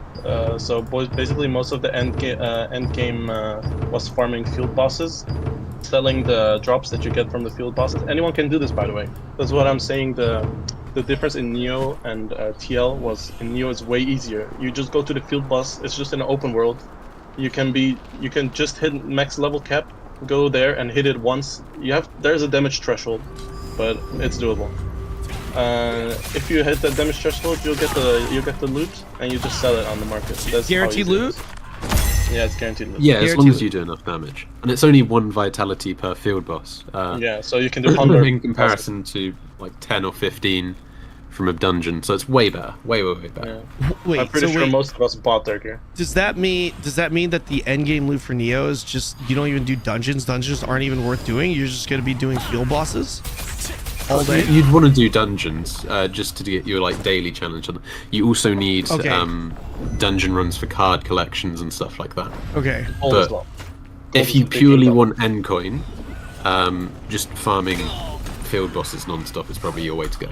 Gotcha, for farming Ncoin. Okay, so essentially, just so that I understand, Yasin, what you're saying is in Throne and Liberty, there's a way to make Lucent. Obviously, you do dungeons and stuff like this, but the big juiced gear, especially early on, lies with like world bosses and field bosses, which are dominated, which are not gonna be dominated because like in peace anyone can get it, but because conflict bosses are PvP and they have a higher chance of dropping, you know, you have a higher chance of getting these this loot, because if you are in a more competitive guild that's kind of running the server, you are going to be making either more Lucent or getting geared faster, is essentially what you're trying to say, right? Because I know you understand the Throne gearing system, right?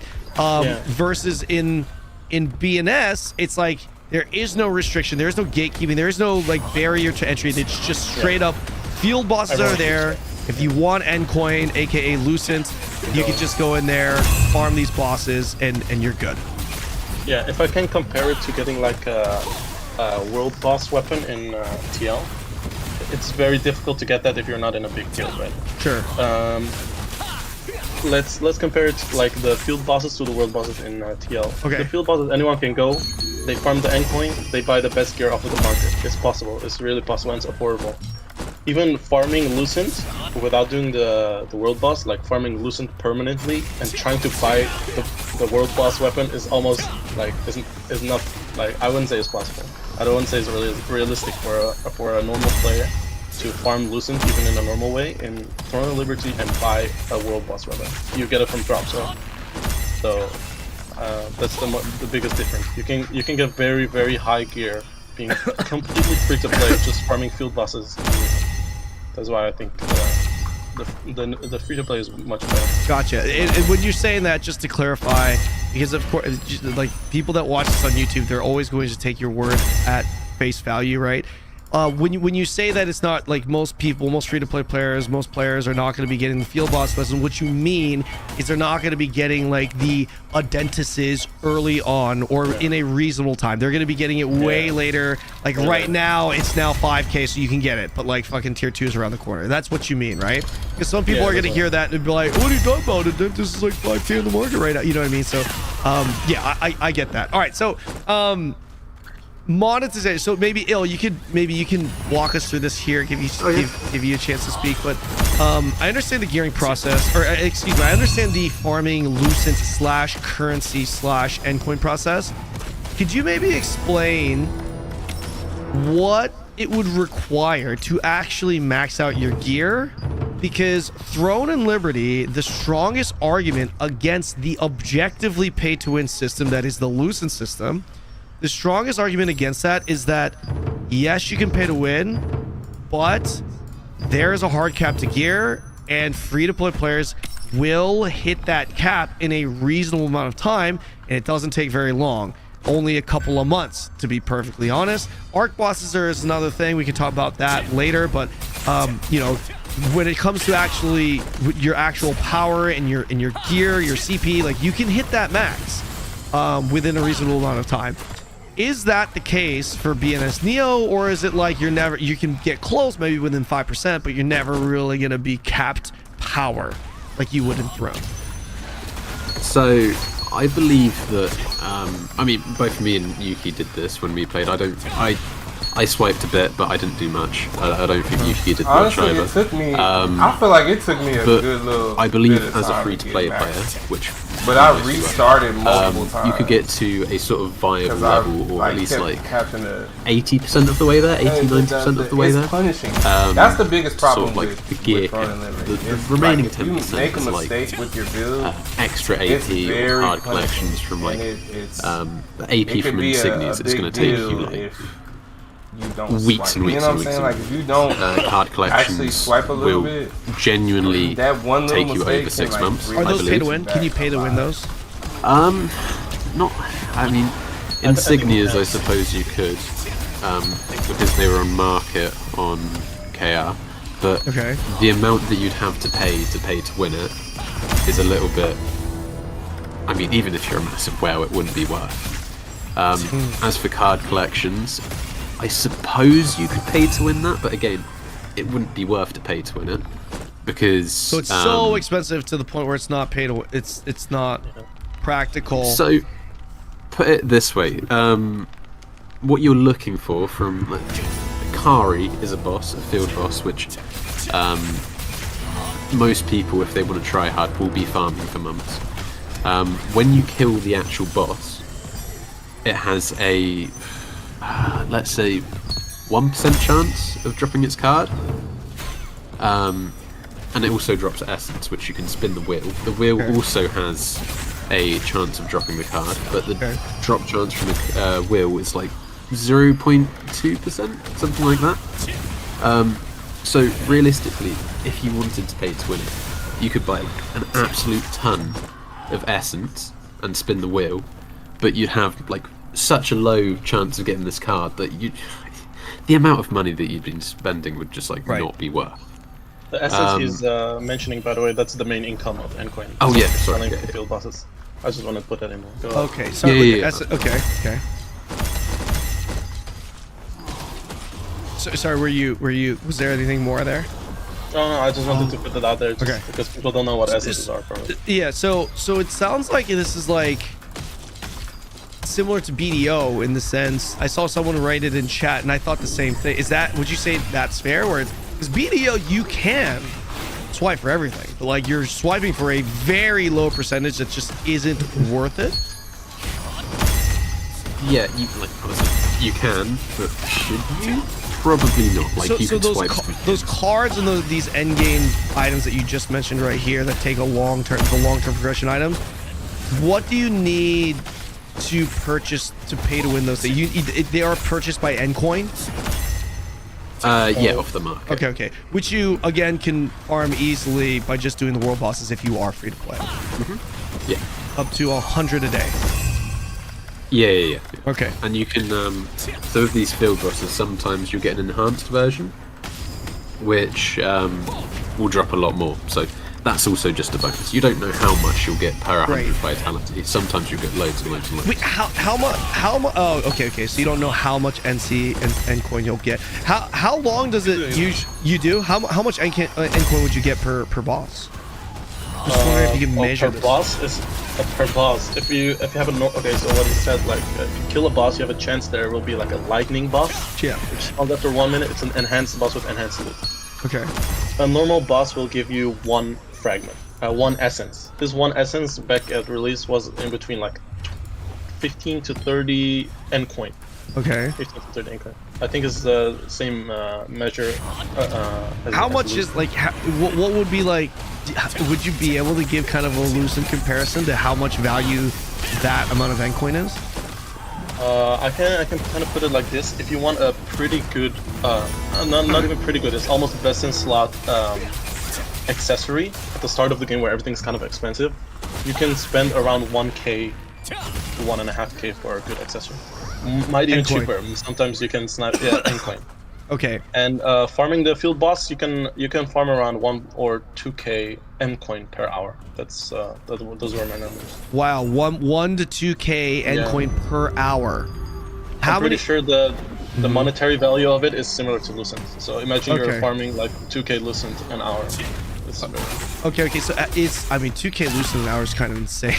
Like yeah, it is insane. Yeah. That's why I'm saying why the pay to win in Neo is so much less. Because believe me, if you're free to play and you farm the boss like a couple hours, so you're saying you'll have so you're saying in BNS you can it's like you can realistically farm 2k Lucent per hour, like legitimately, like just not going through this alt, you know, feeding system. It's just like straight up. You go out there, you farm. It's gonna be like, okay, that's wow.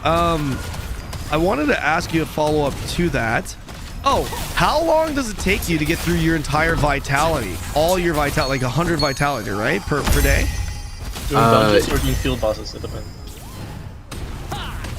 I guess of field bosses. Sorry. Okay. You know better than me on this one because I didn't do much. I didn't watch more for a living. Ill is just used to swiping his way. This pay-to-win scum. I didn't mind doing that too much. I was alright with that. So the most efficient way of farming the field bosses are grouping up with 6 people, and obviously there are a lot of channels, right? You have maybe like 20 channels, maybe even 30 if there's a lot. You have every one of these people check these channels, and when a boss spawns, there's a timer. There's a website for a timer. You click on the boss spawn timer, and every time you kill it, it takes like five minutes for it to respawn, right? So this way you would calculate when they would spawn. This was the most efficient way to farming Listen. Anyway, sorry. Wow. Okay. Yeah. So it was kind of try hard, I would say. But you can just sit in one channel from the boss, but you won't get 2k listen. If you want to get the 2k listen, you get a party, you time the bosses, and you just do that for an hour. Everyone's try harding, basically, yeah. Okay. It doesn't sound... So you think Throne and Liberty... First of all, tell me this. How bad do you think the pay-to-win is in Throne and Liberty, Yasin? Compared to, I think No, just if I as it compare- as just compared to other as it- Korean MMOs, Yeah. Asian MMOs, not specifically it's to alright. BNS. I think it's alright. It's all right. Yeah, It's not bad. I don't think it's super bad. Okay. And how would you say BNS Neo compares up to that? Obviously less, but like, can you give us a more specific? Neo is much better. It's actually so similar to TL, but like a better version of it, a little better version of it. That's how you A can- little. So it's not like significantly less pay to win than TL, but it's a little. If I would put it in percentages, I would say it's like 20 to 30%. 20-30%. Okay. That's a good. good one. That's good. I wasn't That's a good sure. one. I was thinking about asking you for a number, but I wasn't. Okay, 20 to good 30%. one. That's fair. 20 to 30% less pay to win than TNL. I mean, I don't know, because the whole negative stigma surrounding BNS is it going to die? And I hear people in my chat asking, Trove boxes, RNG boxes, is that a thing in Neo? No, we've yet to see anything like Trove. I mean, we are, if we're bringing CN into this as well, which is by Tencent, not NCSoft, even they don't have Trove, and they're like, they've got a reputation for being paid to win on China. So, I think they're doing it better. Like, there doesn't seem to be any hard pay to win in Neo so far. Okay. But, you never know. Right, you never know. If you want to talk about like what will make the game make or break, in my opinion, Yes. in my opinion, how the game was in KR, even if we don't get differences, the only problem, to me at least, was content. Most of the players that were playing from the Western community on the Korean server, we all got to pretty high gear. You would almost say this. There was just no content. Most of us quit. I think there's one singular person left of us playing. Yeah, that's And- Ayame. Ayame's still Yeah. playing somehow. I didn't realize he Yeah. was playing still. He's been playing for like 2 months on his own in the clan. Like, he's Yeah. literally the only one that still plays.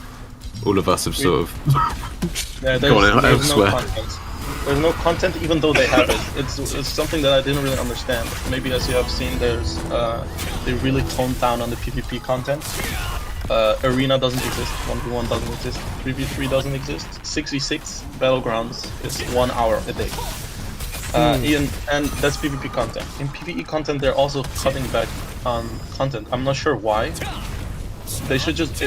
I really hope when it comes to the West, they release content faster because it exists, right? Yeah. Just from the old game. I really hope they do that because that was basically broken. There was no content to do. It was not fun. Right. You just do dailies, you just do weeklies, but there's no goal. Yeah, I don't know why they would remove so much PvP. I genuinely don't. However, PvE as well. I have heard that they are taking global feedback, especially surrounding the PvP, pretty seriously, Right. and they're planning on implementing changes based off of that feedback. I don't know what that means. I mean, It could why mean would you anything, wanna right? But remove that arenas? does sound at least a little That's the promising. fun part, Well, I shouldn't say bruh. promising. Hopeful. Hopeful it's is a better word. It actually does sound a little good. hopeful, but yeah, See, I the guess problem is, aside like, they from keep the making PvP these content, half-baked as you mentioned, systems, that and content then isn't in the they game be yet. looking crazy when When it comes to the PvE game dies content, though, I because mean, it's even if not there is no fully PvP, fleshed there's plenty out, of people dude. that just prefer PvE. Is Right. the PvE content just not good enough in BNS to keep you engaged long term? It exists, but they don't put it in. I think that's the problem. Okay, what doesn't? So, What is it now and what doesn't exist? So, for example, level 45 patch when we were still playing, level 50 patch, sorry, there was a Poharan dungeon. It was basically the major dungeon that you'll be doing, like the biggest one. Other than that, there was not much. You would do a There's solo 4 dungeon. blue dungeons, which were pretty Yeah. brain dead. Anyone Yeah, could you do don't that. do this. It would be a literal waste of vitality, dungeon vitality to do it. Okay. You would only do the major dungeons for the gold income because they give you 1 gold per run, per daily. That's it, and the rest of the vitality you would spend on field bosses. That's pretty much it. That was the end game content. Even though Blade and Soul has really good rates, honestly, they have really fun rates.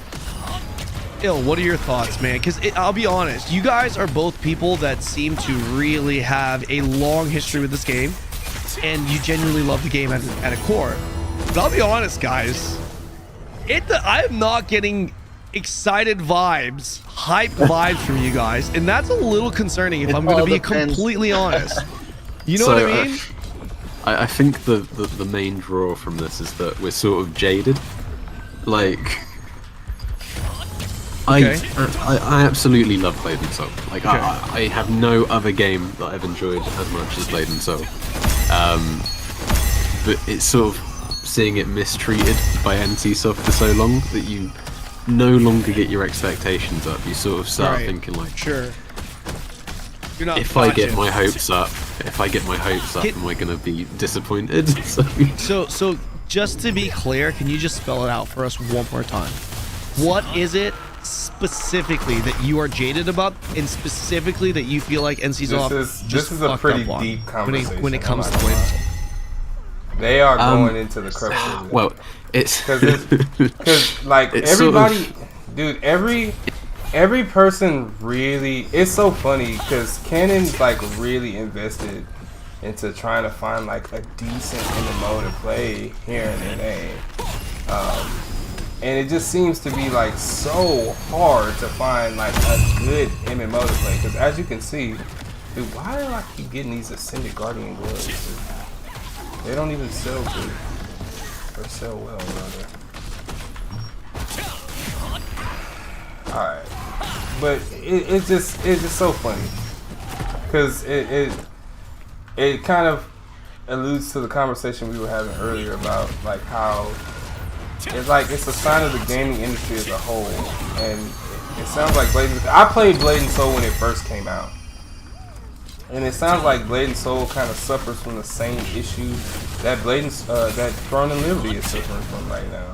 And it's like history keeps repeating itself, and it's really sad because as you can tell, these content creators, we really want a good game to play, and sometimes it just feels like we just cannot find one single game that really tickles that itch.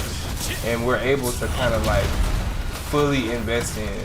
The last game that I can remember that I felt like that with, I'd say I really felt like that with Skyrim. Even though Skyrim is not an MMO, like I really had that feeling of investment in the world, and it made me continue to come back. I mean, I put thousands of hours into Skyrim. It's not even an online game, so that just kind of shows you that.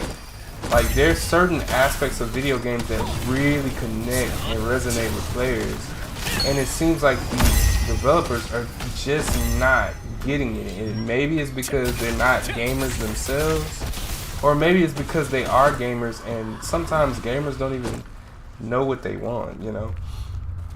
They know what they want, but they don't know how to get it. You know, and I think that's a major issue for a lot of these MMO developers. They kind of are trying to give the players what they want, they just don't know how to achieve it. And this seems to be an issue that has persisted throughout the years. I mean, if you look at Arcade, you go back to Arcade, I absolutely loved Arcade with a fiery passion. And I played it for years. I played Arcade. I played it for years. And for some reason, I just felt like they just fumbled the bag, man. I used to watch Kun Kun all the time. Shout out to Kun Kun. He plays Throne and Liberty now. I used to watch Kun Kun every day, bro. Korean MMO guy. And he plays all the, he does PvP and all the major tab targeted MMOs. I haven't really seen him do any action MMOs, but I know he could probably do it if he wanted to, you know. But it's crazy. Here, let me get over to this Dark Wizard. I want to get out of here. I'm sick of doing this. I mean, you literally have to be in here for hours, dude. And that's what I hate about this game. Like, I'm cool with grinding the game, but man, this right here, it's linear and repetitive, and it makes me completely like turned off from the game. Now it's either do this. Okay, I ain't got no stamina. It's either do this or it's run dungeons, run tier 2 or tier 1 dungeons, and you know, and try to keep that gear score up. Like right now, I did all that, and I still haven't gained any gear score. I got attack speed, which that's actually really good. I'm gonna sell that trade. Try to get some looting before tier 2 comes out, but it's too repetitive, and it's no real customization. It's no real, like, I don't make it. It's not feeling personal. Now the character design, I love. Character design, all of that stuff, is perfect. But you know, we need more. We need more, guys. We just need more. And they know it, and the community knows it, and it's starting to catch on. Because people are quitting the game. Let's take a look. Actually, I want to see something. Because it's, what, 5:45? Let's go to Throne and Liberty. Player numbers.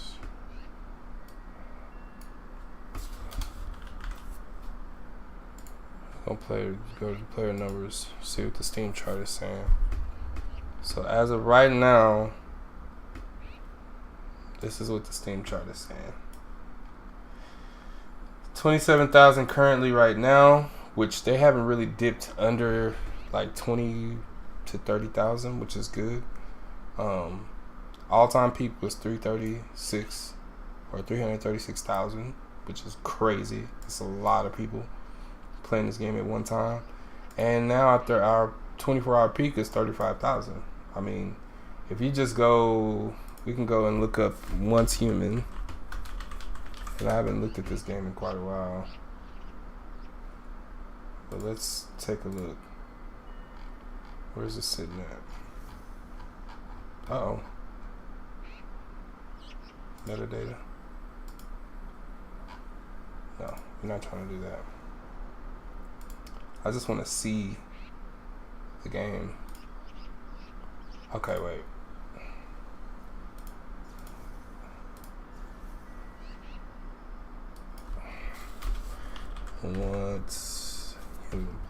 There we go.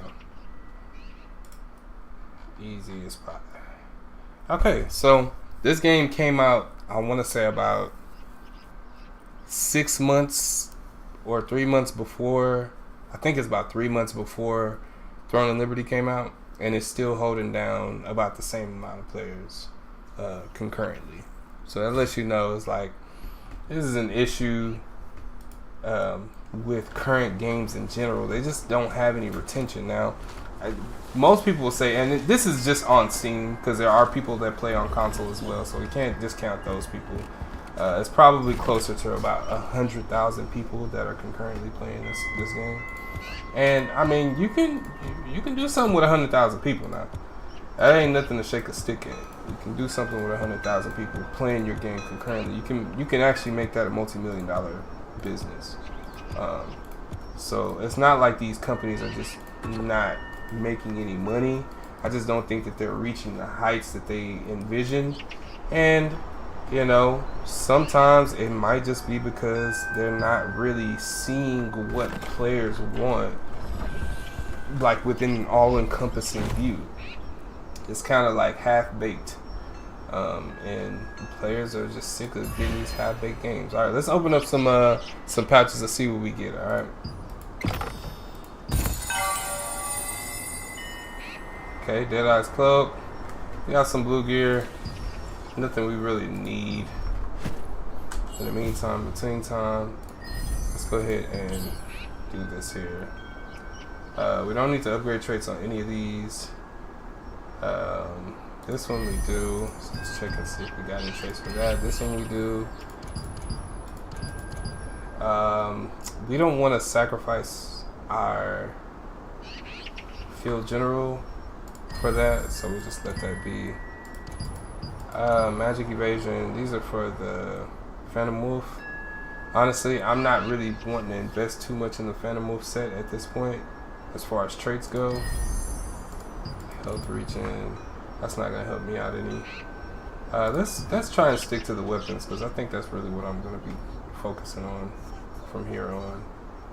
We did max out our crossbow, we maxed out our spear, and now we just kind of need to just get our daggers back on track and maybe give some love to the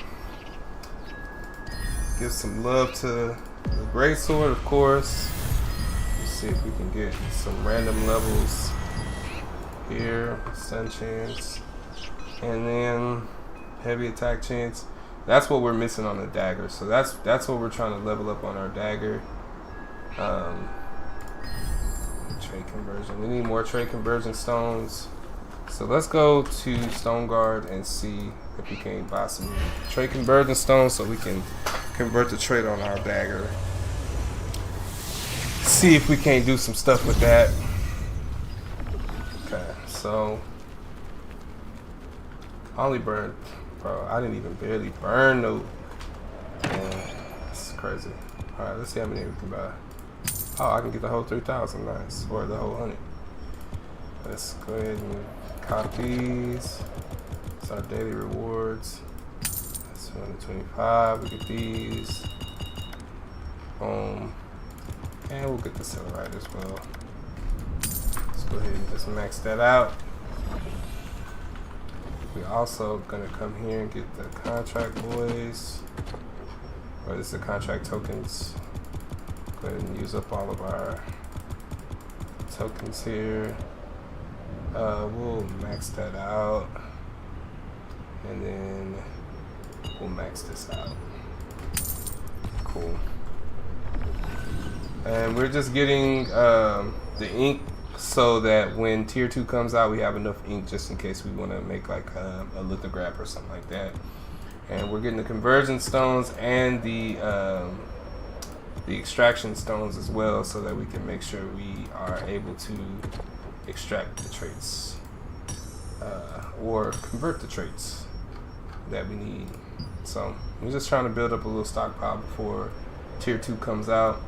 I've been kind of really eating into my resources a little bit because I've been trying to make some stuff work with these weapons, which I kind of just keyed in on weapons. I think my build in general, like no matter what weapon I slot into this, I'm really working with like a good base stat values. So like if I take this and like reset it, I'll still have some good stat values. So I can pretty much use any weapon I want on this gear set and it'll work for me. Even as a tank, like I was running this here, which that looks pretty cool. That's 322, 3222. See, I ain't upgraded nothing else because I'm kind of scared to use any of my other upgrade stones on anything that I currently have because I feel like it's gonna be for nothing. But yeah, we got the spear here. Let's go back up. Wait. Yeah. So I only had one other set that I had made, but yeah, spear. Yeah, I'm working with some good stats. I can actually re-roll these stats and get them to where it makes more sense, you know. So it's different stuff that I can do, but I've been sticking to just bow and something else, like bow dagger, or bow staff, or bow crossbow, because I just like the bow. So yeah, man, I'm really at this point kind of bored of this game. So we're gonna buy up all our daily stuff just in case, so that we don't miss any of the daily resets and stuff. Purchase that, and then we'll just purchase a good little swath of these items here. And then go in here. We got a lot of these. I guess we'll just go ahead and start out by buying that out. These are sold out, and then I'll buy this out. Those are sold out. Oh, not quite. So we'll buy all of this stuff out. Like I bought this I got the runes first, and then these are like the other important things, and then I'll end with this. I mean, eventually I'll get to this no matter what, because we still got what?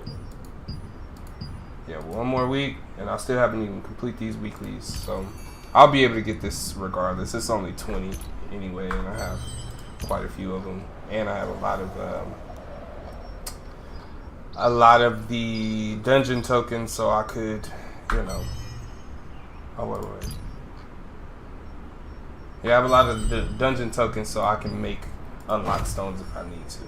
But let's go ahead and store this stuff, and we are going to take a quick little break, a little intermission, and I am going to queue up some Marvel Rivals.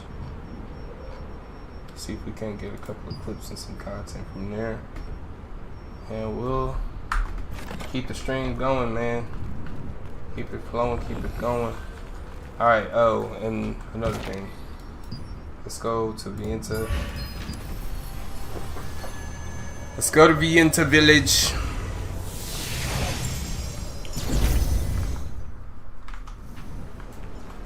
And let's spin some of these. We got 23, 25 unlock stones. I feel like I should have got these. But it's like, bro, y'all really want me to, like, no. So rare chaos runes are probably gonna be like the biggest thing to get from there. And we're gonna get one weapon, one ring,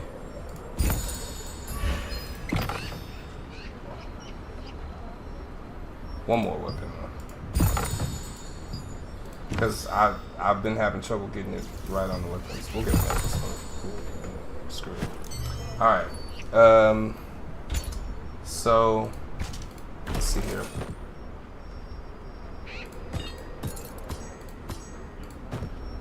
This is how you are going to improve your gear score at this point. It's just by making sure the runes on your weapons are the strongest that you have in your inventory. So right now I have magic critical hit chance. This is melee magic hit chance. It's melee critical hit chance. I'm gonna go ahead and upgrade that because that's just straight magic hit chance. That's good. Melee endurance. This is max health. Let's see if I got a better max health. And evasion, mana region. Nah, so this is the best one that I have. Let's go to a chaos room. Let's see if we can replace anything. So we got so critical hit chance, range endurance and fear chance, range heavy attack, and magic hit chance. That's not bad. Can I do this? Okay, so you can only have one at a time. Range critical chance, not silence chance, heavy attack chance. I think that might be better. Range heavy attack, magic hit chance. Nah.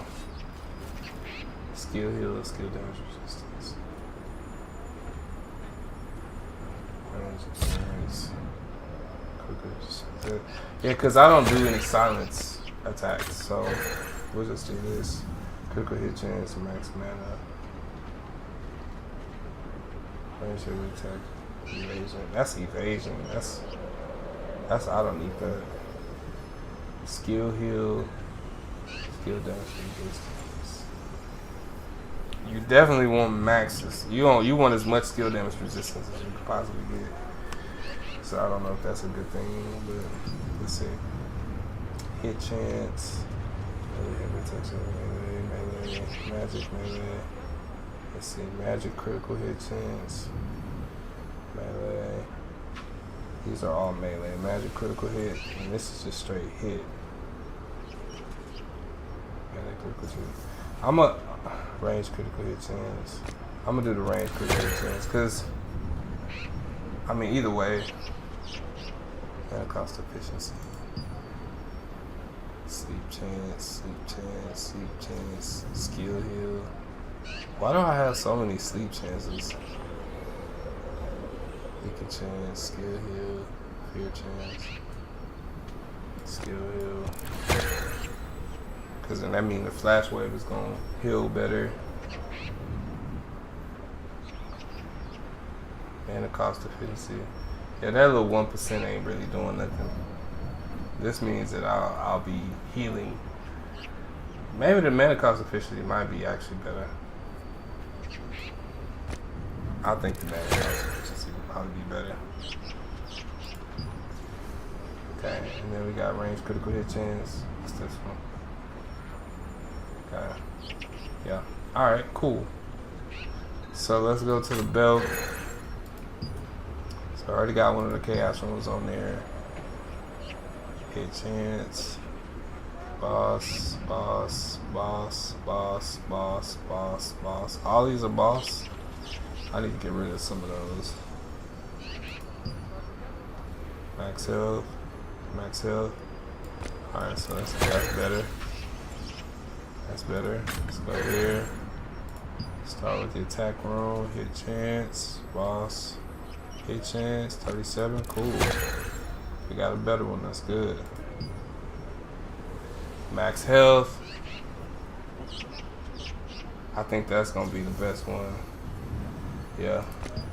And then we got sleep, bind, sleep, chance, sleep, amateur, stun resistance. I think stun resistance is actually gonna be good versus skill heal, because I think stun resistance is just gonna help with those, even the mobs that stun you too. Okay, this one ain't even got the boss melee heavy attack chance. That's useless. It's not. There's no point in using that. Magic heavy attack chance. Range heavy attack chance. I'm gonna go with this. Mana cost efficiency. Amateur heal. Amateur sleep. Fear. Amateur. All right, cool. Yeah. That's all the same. We'll go and take it to our rings. Wait, let's see. Bracer.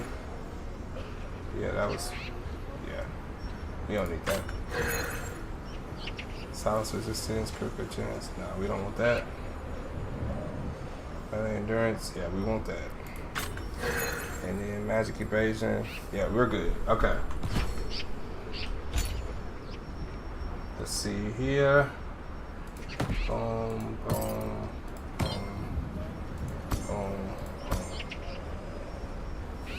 Knock that out. What is these? Buff durations. Weaken chance. Okay. And then throw our weapons back in there. We got a little bit of gear score. Just a little bit though. Not too much. And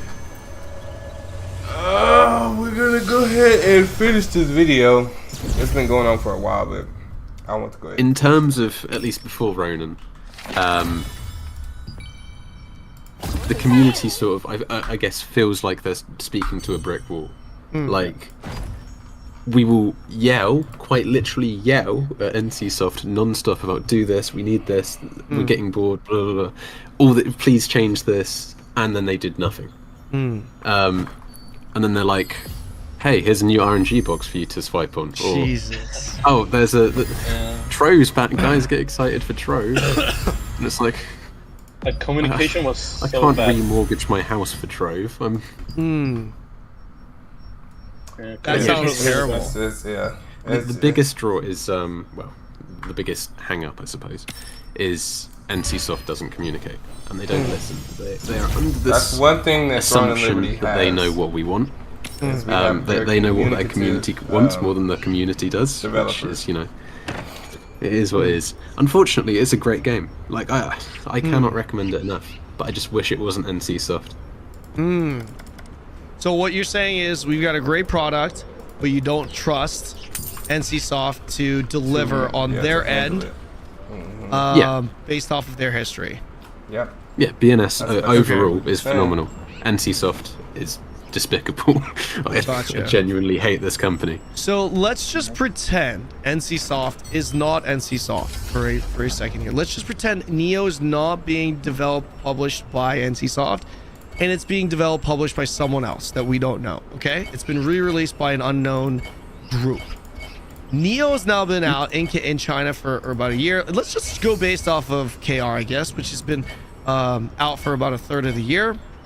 Would you say, hey, great game so far, I'm liking it, like everything looks good, or I'm kind of hopeful? Or is Neo itself, despite NCSoft being behind the wheel, kind of in shambles right now? Let's go. I think Neo is actually kind of amazing. It's a good game. It's a really good game. It is really fun when you've got content to do. And I'm saying this as someone that like purely plays PvP. And I'm getting shafted in terms of Neo because like there's hardly any PvP. So because especially in Korea. Gotcha. So the game is great. Ills, if I may, you're saying that you really like the game. How like in this example of NCSoft is not in existence here. You really like the game. However, you're just not a big fan of the lack of PvP because that's the content you're looking for. Yeah. Okay. I think yeah. If they add the PvP you're looking for, so 1v1 3v3s, if they add that into the game for our version, Everybody wants good. both PvP, of you guys, man. what would you on. guys rate this game out of 10, assuming they add those two, they add those game modes in? I mean, and just so you guys know, obviously it's gonna be a biased number. I mean, obviously, okay, but give us your biased number. But personally, I also enjoy PvE. I'm not a PvP only. Okay, I great, really enjoy PvE, great. So let's hear it. What will be the number, assuming they add this content in? What would you give BNS right now? Consider the monetization and all that stuff too. Do you want to go first, Yuki? Yes. Sure. I think I would give it a solid maybe 8. If What they would you- fix PvE content schedule, like content release schedule, it would literally be 10 out of 10. I'm not kidding. Okay. The game is so solid. So it's an If 8 they out just of fix the 10 content. if they add the PvP, and if they fix the PvE on top of it, it's a 10 out of 10 for you. Yeah. The Okay. schedule. Of the content. The schedule of the content. Okay. So you mean like if they release the PvE content that you know is there, but it's not in Neo yet. Yeah. Okay. Real quick, what would you rate current Throne and Liberty? Talandry with Talandry, not like the boring state right now. Like what like our version, we got Talandry, all that stuff. What would you rate Throne then? Just to have a point of comparison. I would rate Throne a little lower, I think, because I think Throne is super solid. The base game of Throne is like I don't think there's any MMO that has such a good base. Like I really love the base game of the base Throne game Liberty. is good. But when I get to end game, I personally like PvP a lot, right? I don't think the PvP style that Throne is going for is that good. You don't like Especially 7 also billion for- people versus 21 billion people? What's wrong with you? I mean, there's some fun to it, but Okay. no. Uh-huh. Nah. Yeah, so that's the Okay. reason. I think if they have some more diverse PvP and which was a little more detailed in combat, it would be up there. But Il, what about you? What would you give it? I completely. I was actually going to say the Excuse same me. thing as Yuki. Yeah, Oh, really? So I was going to give it an 8 out of 10. And like I said, I don't really do PvE. But Right. if they added more PvE content, I don't mind doing some. Yeah. That would go up to like a 9 or a 10 for me. I'm about to. Gotcha. Sorry, go ahead. So about to do guys. I was gonna ask you, is the game dead if they don't add 1v1s and 3v3s? I think it's half that. Yeah. Half dead? I predict to play for about a month of Neo if they don't add Arena. After that, I'll probably. What do you guys? I'll what do something else. What do you guys think the game will peak? Concurrent When? players. There's no way Ooh. for us to know because it's not on Steam. But like, if you had to guess, right? Like, what would you guys guess? I would be. Release first day. I'll be happy if it got like 50 or 100k. 50k I don't know for if a that's launch good. is crazy low. That's for a peak launch. That's crazy low. Yeah, how, You- how much did Throne and Liberty have again? Throne I did, forgot now. not including console, just on Steam, it did like 325. It would be fair to assume it did somewhere around 450 to 500. Fair to assume in that range. Yeah, I'm gonna guess max 100k. Max it could 100k. be- I think 100k yeah, is believable. yeah. Peak wise, I think 100k is believable. So you think both of you guys think it's gonna be for sure a smaller game than Throne? Yeah. I mean, it depends. If I feel like you've said this on your streams as well, but if NCSoft markets it better, maybe we get up there, maybe we get it above 100k. But people don't even know about Blade and Soul anymore. Yeah, that's the biggest thing, man. Like the biggest difference between this game and the previous games like Throne, though, I feel like for me personally, is that even though Throne was a very niche game, everyone knew it. You know, like everyone knew about it. Even that, you know, you ask Asmon, hey, you gonna play? Even Asmon checked out. Like, it's like, I don't even know. I'll be honest, I don't even know if Asmon knows what the hell BNS Neo is. Let alone, you know, because I have people in my chat that are asking me all the time, what is BNS Neo? What is it? And they either have no idea what it is, or they're like, or they're familiar with BNS and they don't know it's like a relaunch, remastered version of it. I think that's certainly on NCSoft. I mean, we do have about a month. It's quite until it comes out, but it'll be interesting to see. Excuse me. BNS was there. I feel like I think it was. I think BNS is pretty mainstream. Back in the day when it came out, it's quite so unfortunate. mainstream. Yeah. Like, Stolen was playing it. Like all the big streamers. There's not a single person that doesn't know what Blade and Soul is. That makes it, I feel like that's proof in the pudding that it was mainstream. So yeah, that's interesting. Well, anyways, is there anything else that we should know when it comes to BNS Neo? Anything else that you'd like to let? Anything else that you would like to tell the people when it comes to this game? All right, so BNS Neo is coming out, y'all. I'm gonna be playing it. We're gonna check it out and see if it's any good or not. But in the meantime, in between time, we are gonna play some Marvel Rivals. Let's take a look.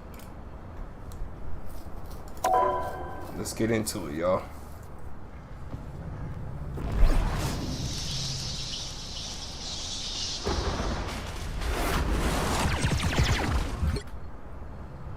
All right, so we already been playing. They came out with some new costumes and everything.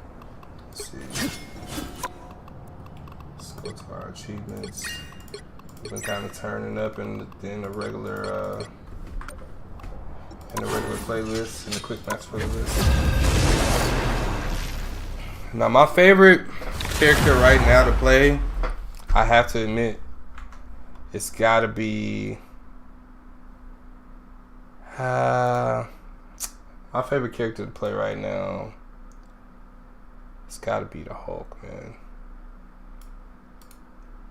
I wonder if this is. Let me see. I think I'm gonna just keep it down there, y'all. I think that's the best spot for me. You'll need a top-notch team to win this one. All right, top-notch team. Let's do it. I wonder if my chat can hear me. Okay, audio, voice chat, push to talk, open mic, voice chat volume.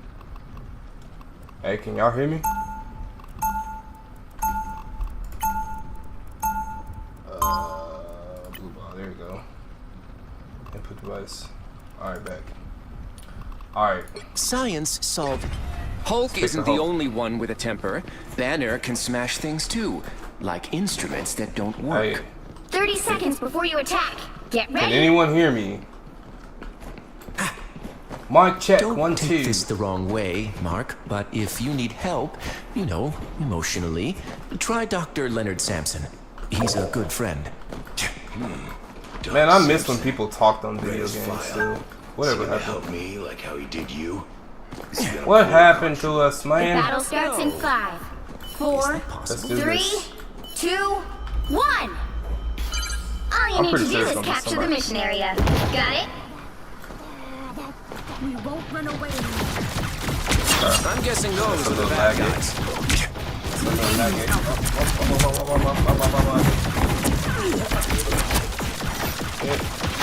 Shot.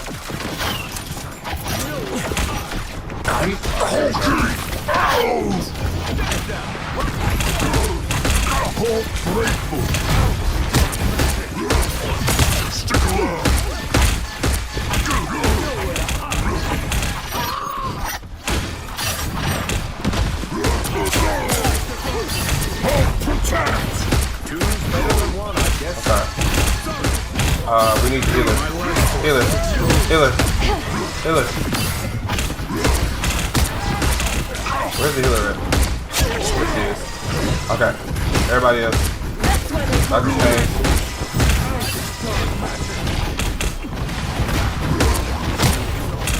Come here. The bad guys. Better put this to good use. Hulk happy to help. Khonshu smiled on us. Have a shield! Disappear! Go back.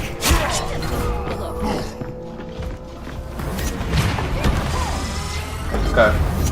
Hey, let's hold this,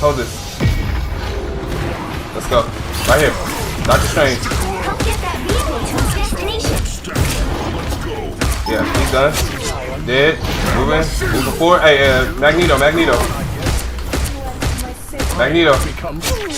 Nice. Oh, get the bubble dude. I stunned him. Nah, he's not getting away.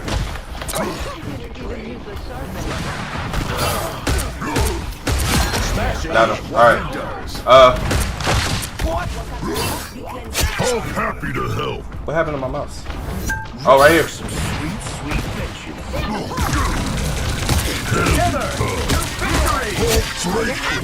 She out of there. Alright, come on. Let's keep going. I'm ulting. Oh, he ulted. Dr. Strange ulted. Grab.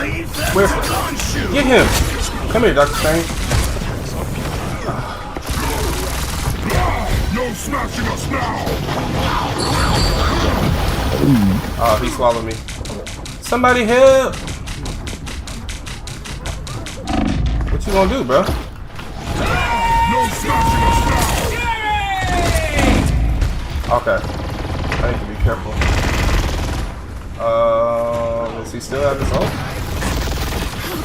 Hostile forces incoming.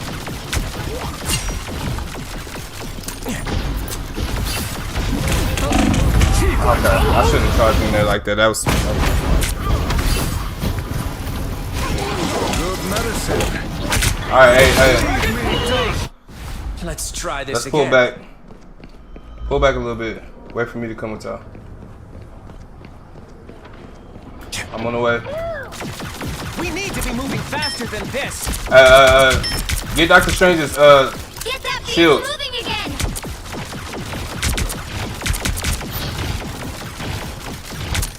I'm about to jump in 3, 2, 1. I'm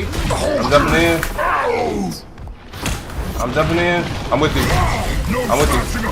Yeah, Dr. Strange. Get Dr. Strange out here, bro. This is too tanky, bro. Alright, he's done. Magneto. Oh. Personified. There we go. Get him out of here. Come on, let's get back. Have to fight back. Watch this corner. Right here on the end. I can't hit her. We are undefeatable. I can't. Hold on. Back up. Everybody back up. Their gods look so much cooler. Poke him. Alright. Poke him. Oh, I'm going in.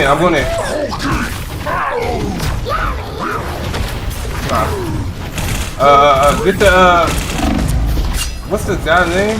The Kung Fu dude. I'm getting roasted. Heal me.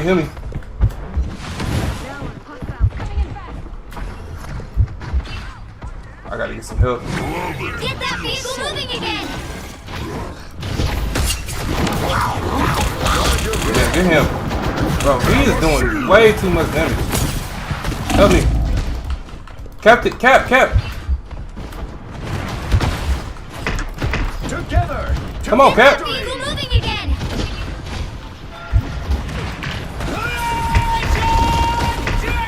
Oh, I might be dead. No smashing us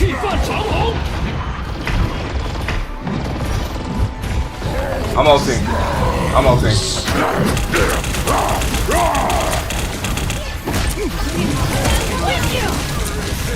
By the eye of Agamotto! Somebody else ult. We need another ult. Nah, come here. Get Dr. Strange. He getting on my nerves.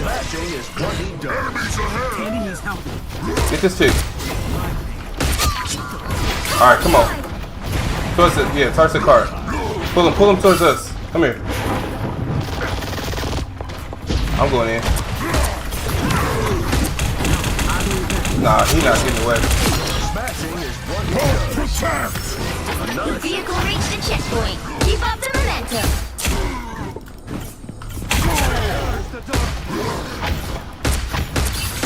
1 second on my shield. Alright, we going in.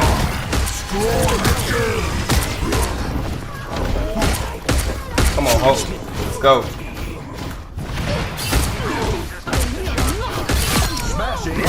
No smashing us now! Let's go.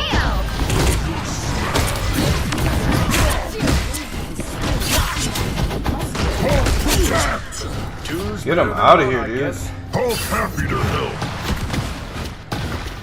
That's it. Don't let anything stand in your way.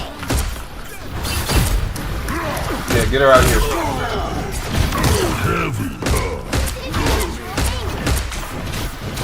Shield. Heal me, heal me. I need heals. I'm back in. I'm back in. I got shield.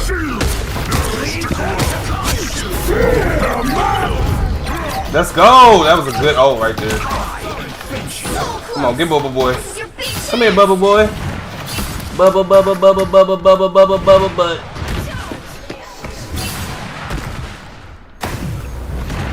Hey, I got ult. I got ult.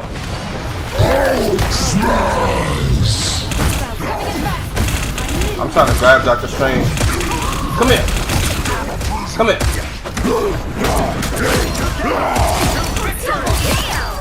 That's 3. Can't win without Hulk grateful. When Wakanda Come here, boy. Way to get your dark force on. Let's go. Easy dub. Another epic victory. Easy dubs out here with the boy. Let's go. Yeah, that all he did at the end, that was actually goated.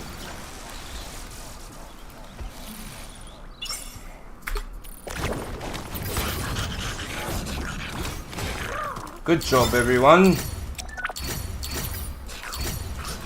Rather good job. Alright, there we are. Alright, one more round.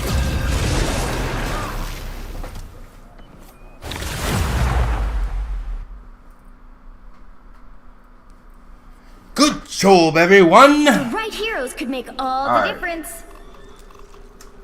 Let's go. I'm not a hero. I'm the Punisher. Anybody got comms? Oh, son, I don't. Julio chicken out. I ain't gonna. That shit is pain. I love that shit. Hell yeah. Like, I ain't gonna front like get some more of that shit tomorrow. Wait, get what? More what? Nigga. Respect. Respect. Word to my mother. All day, yo. What's the problem, man? This war against crime until We'll be coming in 30 seconds. Stay strong. Where you from, bro? I'm from Houston, bro. From Texas. You and me, Houston? Spectre, we're two of a kind. Yeah. You're not as Texas. crazy as I am. That's from, not from it. New York? We're alike because we both know No, there are that- some problems that can only be solved That's where by you from. force. Alright, hold on. Let's see what we're gonna do. Yeah. The battle starts in 5, 4, Yo. 3, Alright, let's do 2, this. 1. You have to get up stop here? them from securing the mission area. Smoke up. different battlefield. One of the Same games. But mobile game. Spider-Man's mobile character. No, I got her Spider-Man right from the I'm binking. I'm binking him. Right here on the side. Oh, they came in up. They're coming up. Oh, I'm about to do it to him. Watch out, watch out, watch out. Right, watch out. Right here in front of him. Smoke up. They weak. Watch the side.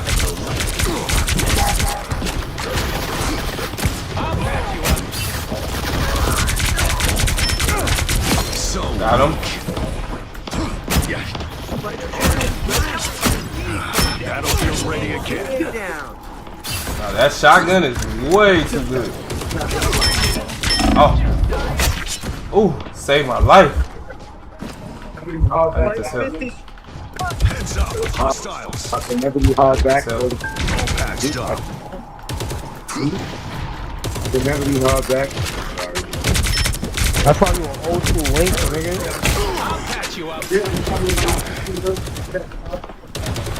Watch here, the side, on the side, Wolverine. Need some ranged firepower. Yeah, they don't. Watch this Wolverine. Battlefield ready again. Watch it, they coming. No. He can think of who you have before.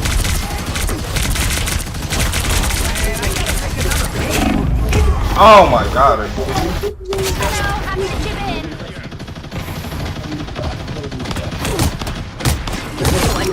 Oh my gosh. They ain't seen nothing yet. This shit, man. Leave them to Khonshu.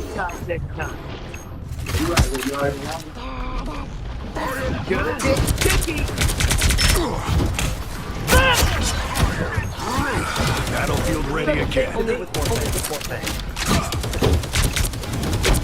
Judge, jury, executioner!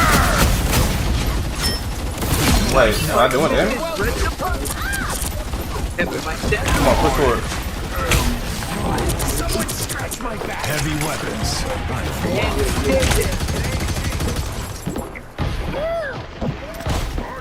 You get a weapon, you get a weapon, you get a weapon! Team player, that's me. Venom, Venom. He getting healed, don't worry about it.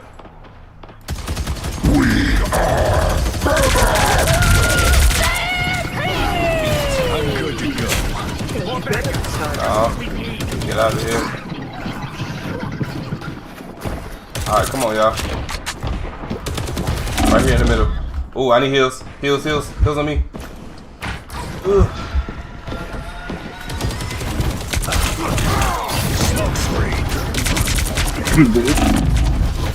Oh my god, dude. I just need a little bit of help, bro. Who else is doing damage? I'm literally like doing all the damage right now. Back for You another need to stop that vehicle in its tracks.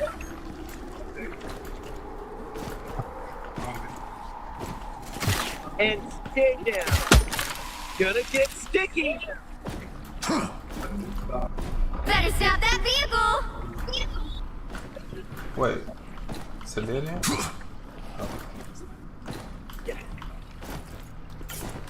I put some pep in my step.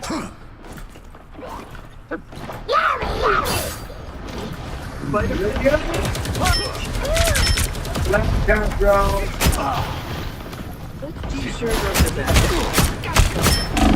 Oh god, I'm dead.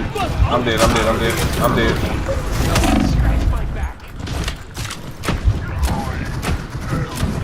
They've made it halfway. Stop them. Okay.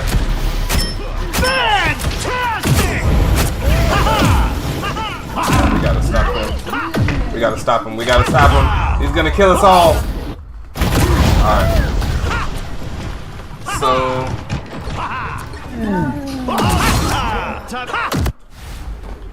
Better stop that vehicle. I gotta be able to move faster.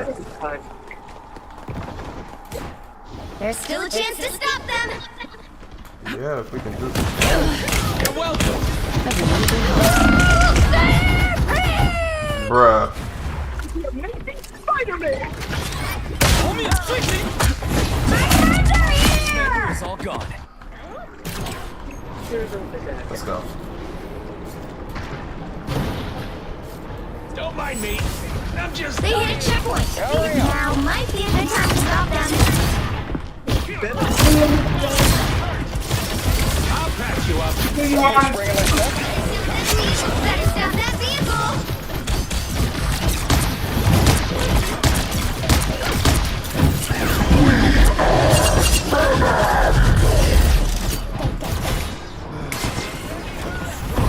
You better get a look behind you. Okay. Wait. I'm lagging. Okay.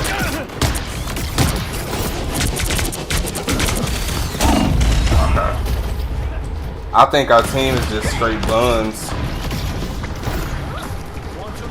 Yeah, one kid quit. Nah, I think you're right. I think Better stop that niggas vehicle. is just dirt. Respectfully.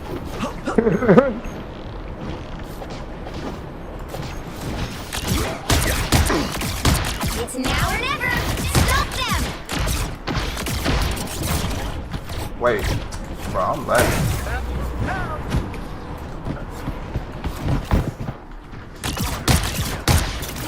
Better stop that vehicle. Friday, got that on video. Okay. Born again. Ooh. Powering up. Maximum. Are you fucking kidding me? Quantum magic. Maximum. Cosmic justice. What? Don't That's give them another insane, inch. bro. Or else.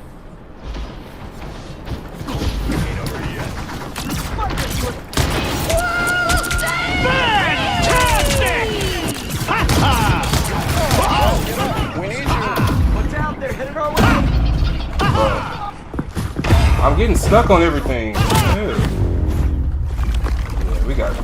Well, you can't expect to win. Buns. Boo Boo team.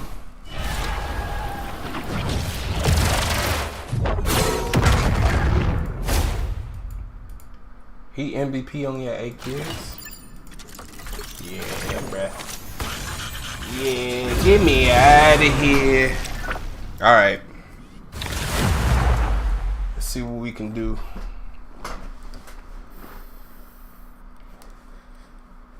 Cause this is getting out of control. The right heroes could make all the difference.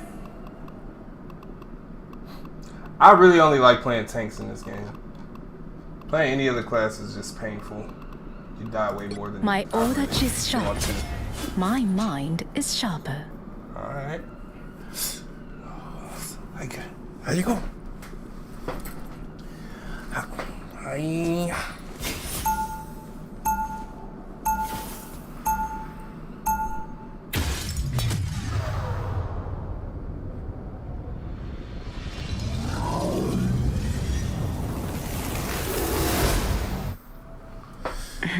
Alright, Sala. It appears some timelines feature My- a very- We'll be coming in 30 seconds. Stay strong. That's an impressive piece of equipment you've got there. Yeah, by the looks of it, you called the wrong one of us Iron Fist, kid. When my chi is fully focused, my hand is 10 times as strong as yours. After what Hydra did to me, I wouldn't be so sure. The battle starts in 5, I mean... 4, 3, 2, 1. You have to stop them from securing the mission area. You're mine. bro. Come here. Oh, there you go. I'm not in control.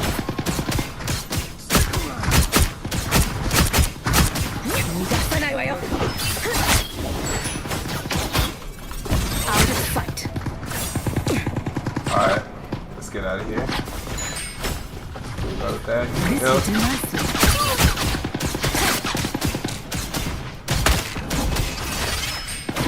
Throw that. Get that out of here.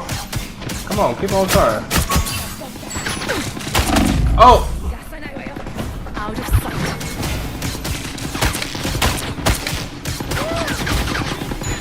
Alright, can he shoot through the door?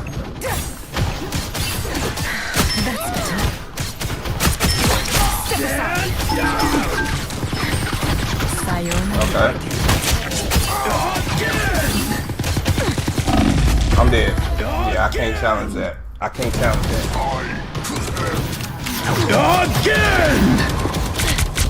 Yeah, I was already. Who keeps doing what is it? Out of sight. Can you? Is there like a mechanic to that? So, oh, you can throw it and pull it back. Okay, I see.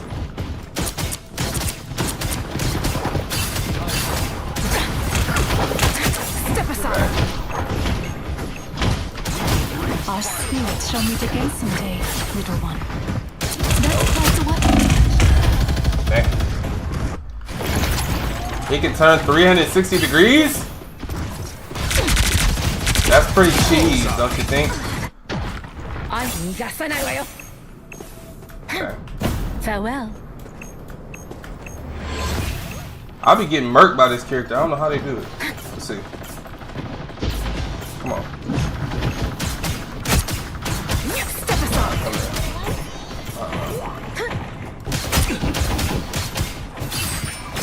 Come on.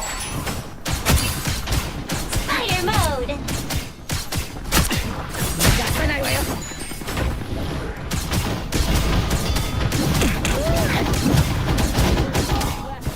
Oh my god, my teammate is so bad.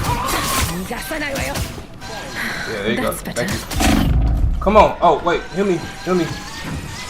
Okay, thank you. Thank you. Where is this kid at, bro? My turn. Don't mess with the amazing Spider-Man!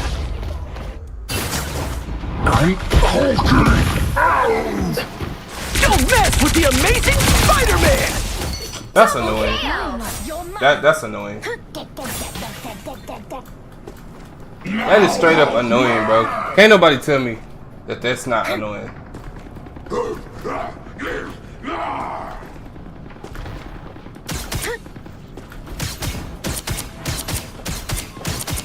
Guys, destroy the walls. The dragon unleashed!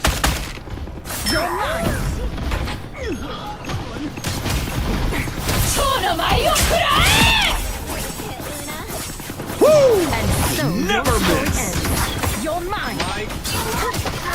This game is immortal. Okay. No. Out of sight.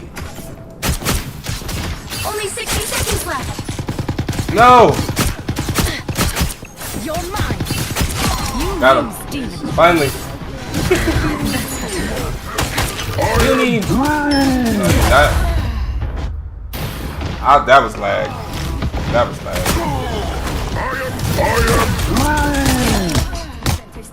That felt like lag to me. I ain't even have time for that. Farewell. Down to 30 seconds. You're mine. Wait, where am I going? Where are they? I gotta hurry up. The final 10 seconds. Spider mode. What a difference. Please don't die immediately. We have a winner. Ah, get me out. I am ready to put on a show.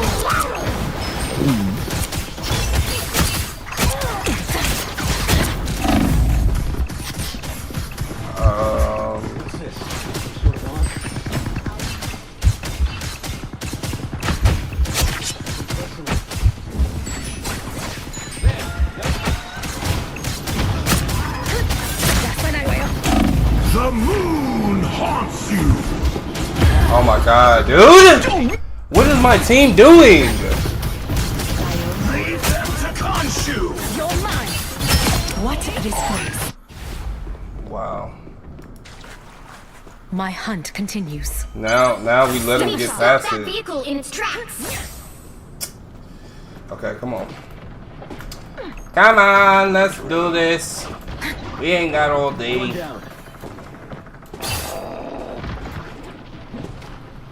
Sorry about your little unk, Spectre.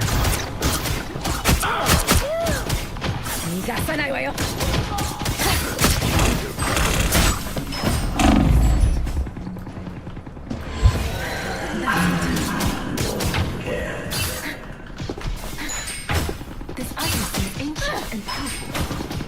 Incoming! Out of sight. You're mine! Double KO. That's 3. Your day ends, demon.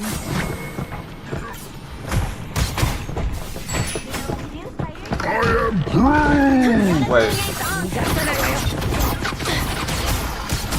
Out of sight. Okay. No symbol of concept can resist Doctor Strange. The moon haunts you! This will do nicely. I'm lagging balls.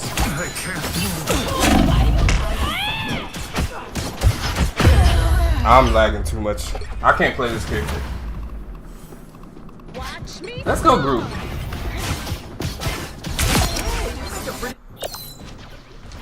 Let's go double tanks. Our enemies are near. Double tanks. We're coming in. Oh, look at this little thing right here. What y'all doing?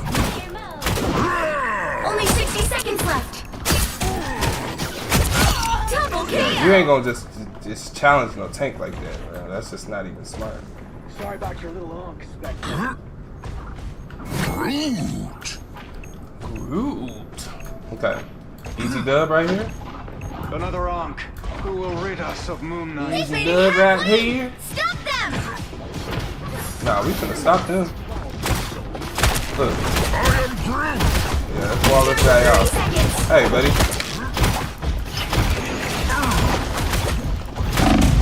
Can I get some help, please? Where's the rest of my team at, dude? I'm literally soloing 3 different players by myself. It's insane. Come on, guys. Let's pull it together. 10 seconds.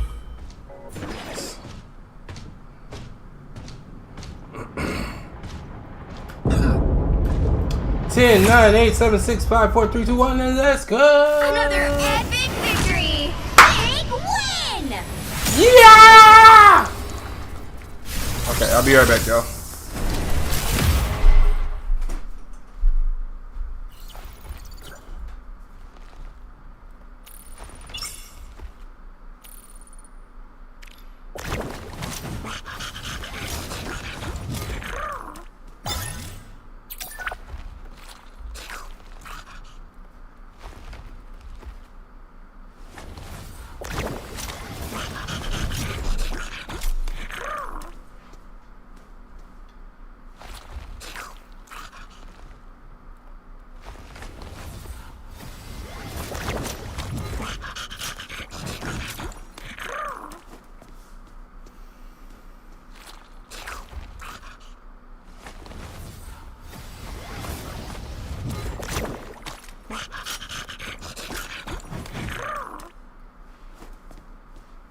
Okay.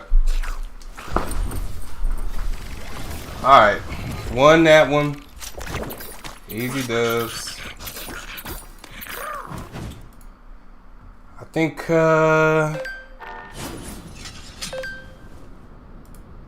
we scratched our itch. We scratched our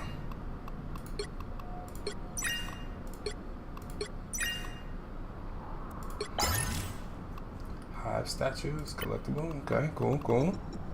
I don't know what that does, but let's go to event. Congratulations!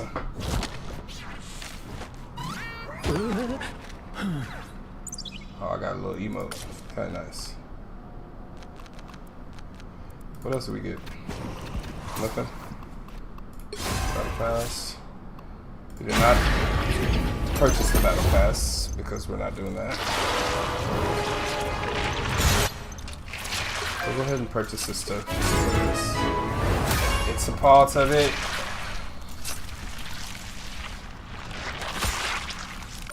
Heed my call, Loki.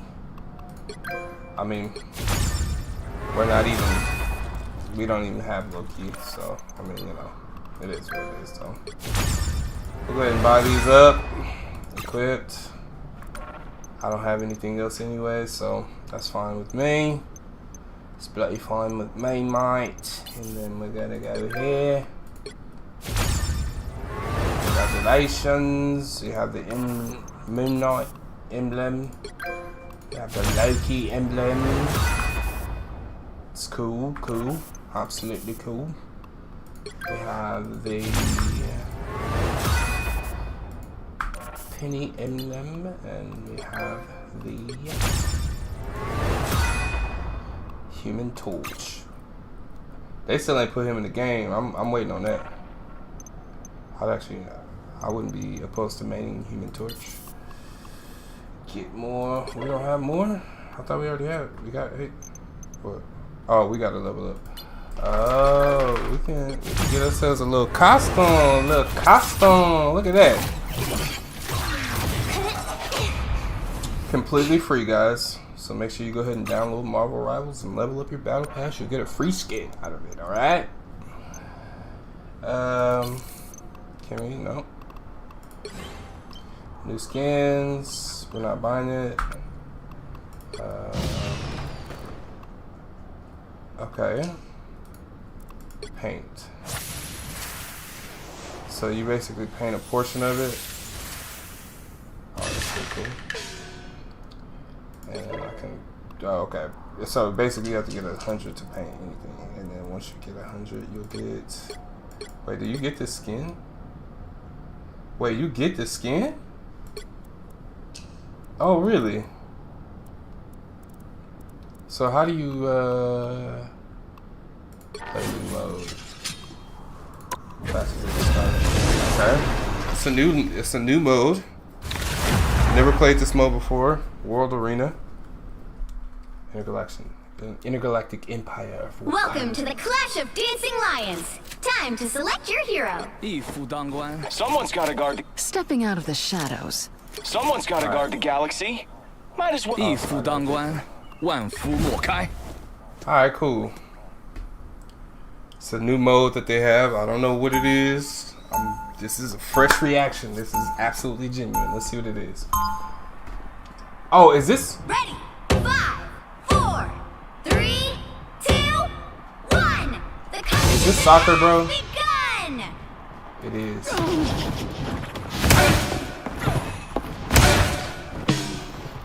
It's soccer. No.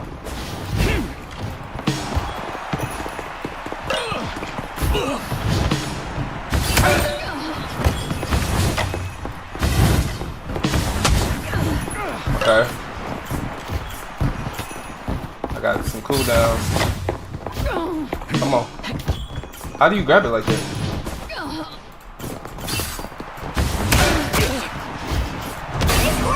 Okay. So I don't even know how this works, but we're gonna continue to play.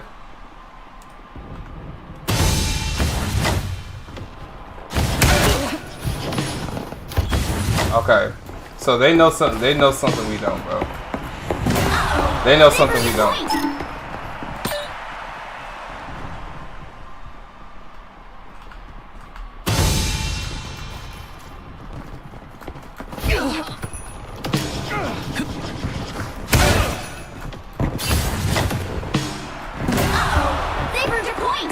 This is getting silly now, because they know something about this that I don't know, and it's not fun at this point.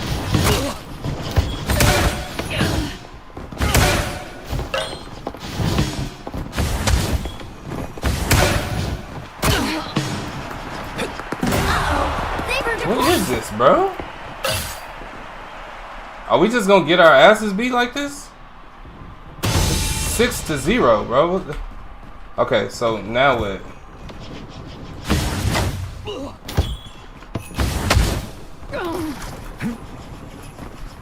How do you grab it?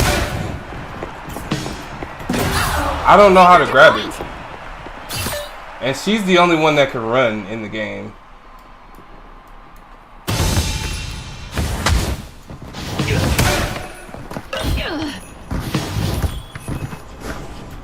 Okay, this is getting silly, bro. This is getting silly. What is this?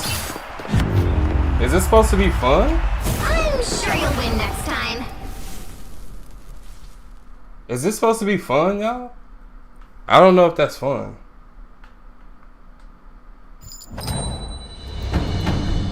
Yeah, bro. She obviously can run, so she's the only one that can run in the game. Like, her and Captain America, they're the only ones that can run, so you can't catch her. This is trash. This is absolutely trash. Bad game mode. Tencent or whoever created this. I don't know. Welcome to the Clash of Dancing Lions. Time to select your hero. You should only play with this character. You should only play with Black Widow, because she's the only one that can run.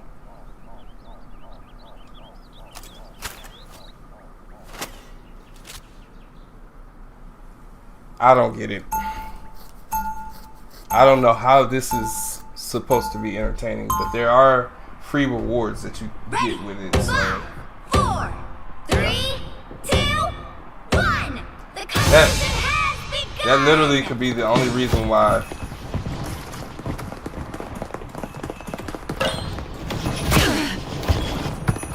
How do you actually grab it?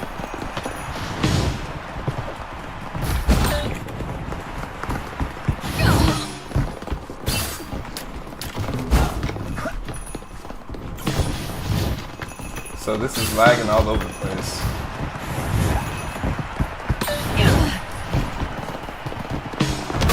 Oh my god, bro, this is annoying.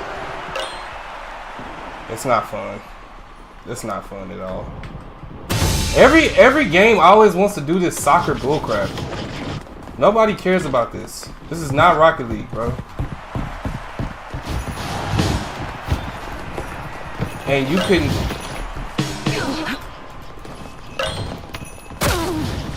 I'm lagging, dude.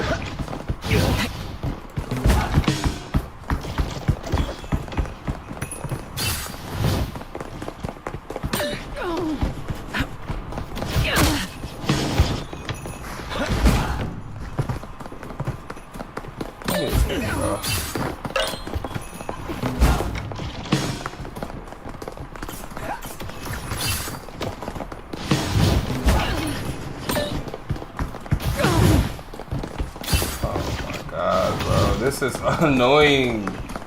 This is not fun. Who thought this was fun? That's why I haven't seen no content around it, because ain't nobody been playing this crap.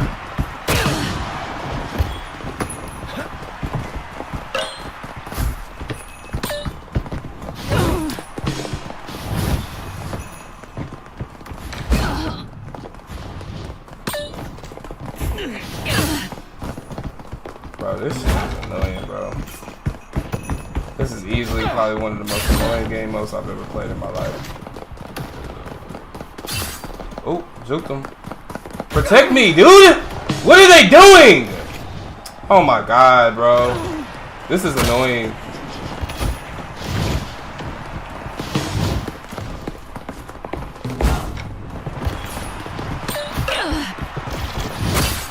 Holy crap, what is this?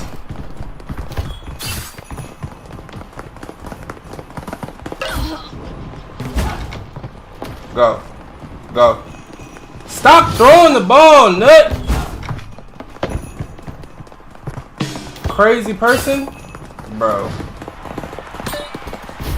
Oh my god, dude.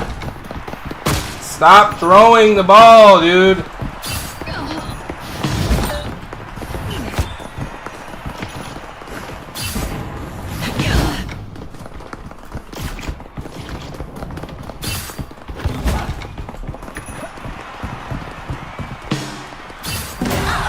Holy God in heaven. I literally am working with 2 potatoes on my team.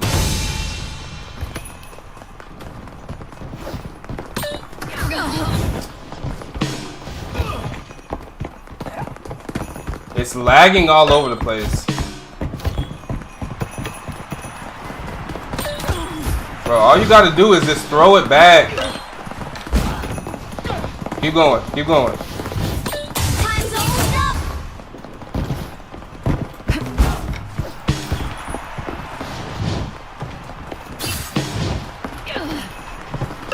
Throw it. Throw it.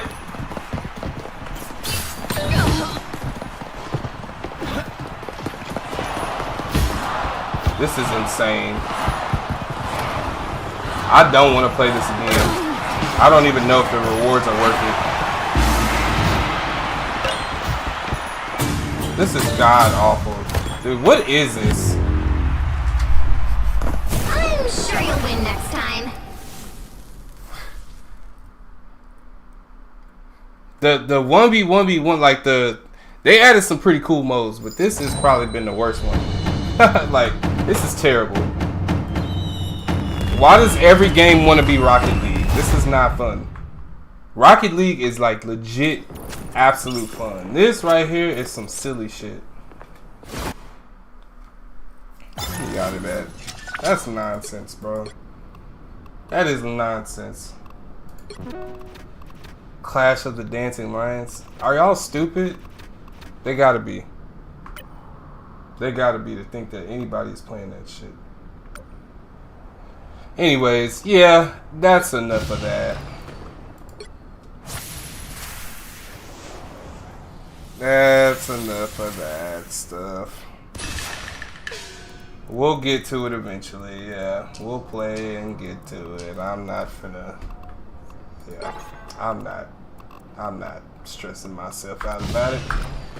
But that is Marvel Rivals. Let's continue on to the next game.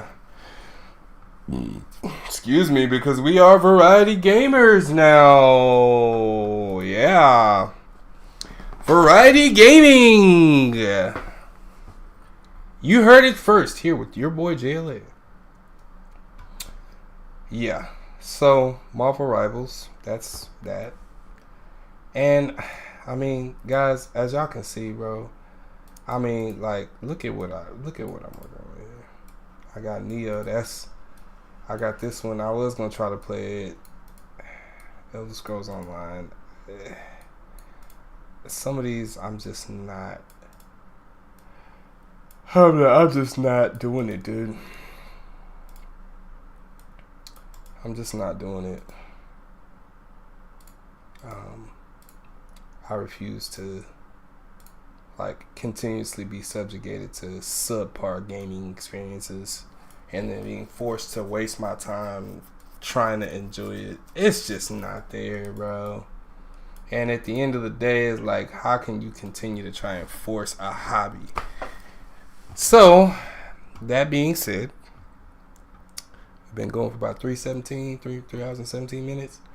I really don't even know what else to do to entertain the stream, because I'm not going to continue to play these games when I'm just complaining the whole time and being a sourpuss about it. So I'd rather not do that. I don't want to do it.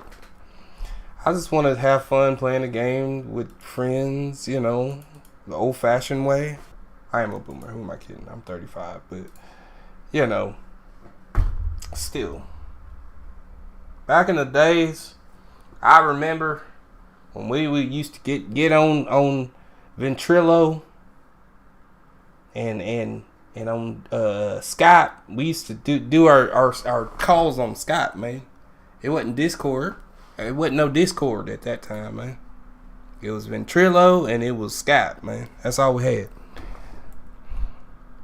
Third Coast Gaming. Who's in here? Break Room. Let's see what we got. Undying. It's free until the 6th of February. And then we got Mini Thief. Escape Academy. I kind of want to see what this is about. Undying Epic Games launcher. Let's see what Undying is, guys. It's free on the Epic Games Store right now. It seems to be a narrative-driven game, not an action game, which we don't mind. Okay.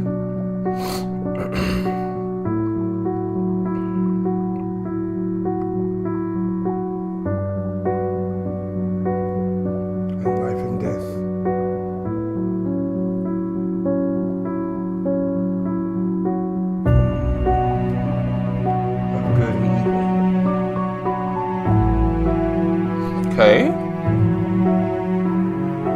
This is interesting. It is a narrative-driven game, it seems, because it's definitely going heavy on the pathos.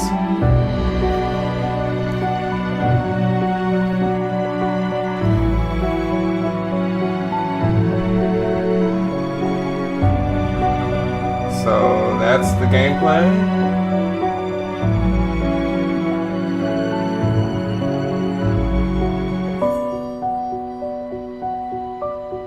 This comes off as like a very deep experience. It's more of a story-driven experience, and it's free, so I'm gonna just go ahead and claim it. But I do want to, man, I kind of want to get into like a really heavy narrative-driven game or narrative-based game. Outlast. They got the Crisis Trilogy remastered. Yeah. So, oh, Beyond Blue. Okay, so this was coming February 6th. We gonna play this. We definitely gonna play this. I think this would be a cool game to just load up and just kind of like on some ASMR type of vibes. I'm gonna have to make sure I stay aware of that. It's on the 6th of February. Besides that, man, like I've been looking at the free-to-play games that we have to play, and I mean, they're just not there, guys. It's just not there. Oh, okay, we got our boys Alliant. Dang. Wow. Dusty Bad Omen. All these guys, so all my guild mates from Throne and Liberty, they just completely pretty much quit the game, man. It's actually really sad. The most recent chat, oh, it was yesterday from Noob. Which Noob, I haven't really heard from Noob in a while. Server counts, consolidation. Moving. Yeah, this is genuinely sad, man. How that game just kind of fizzled and died so quickly. It makes me sad. Let's load up Naraka Blade Point, huh? Why not? I always say I'm gonna play this game, and I never do. It's such a beautiful game. If they made an MMO that was just like Naraka Blade Point, I would play that. I feel like that would be a game that I would literally know life. If it had the Naraka Blade Point mechanics and all the combat and stuff and the weapons, but you just, and the customization, but then you can grind. It's more of a gear grind, and then you can do dungeons and stuff like that. That would be insane. Then have housing and all that stuff. In the Naraka Blade Point, I feel like it would be the top tier, if not like industry's best. You know what I'm saying? Like, think about it. Just think about it. Think about it. All right. Naraka Blade Point. Let's get into it, boys. Now, I haven't played this game in quite a while, so it's going to take some time to get back into the groove of things. But this combat system is so intuitive and so clean that, hey, with somebody like me, who's just naturally talented, not joking. But I tend to like really gravitate towards combat systems that are more action-based or action-oriented. And that's what this is. So let's go ahead and make sure we got all our What?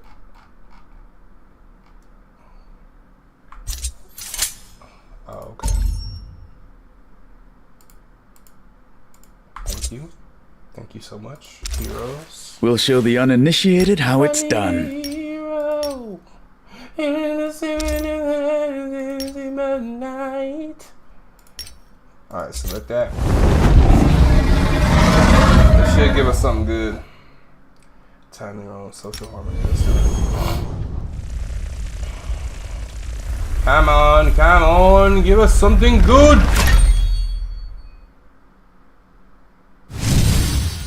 Okay, got a little costume. Little costume. Let's do it. Let's do it. Come on. Come on, stop playing. Stop playing. Stop playing. Oh, y'all. Ooh. General's garment. I like that. I like that. And of course, you can always customize it. Return. Are we doing this? Are we doing this?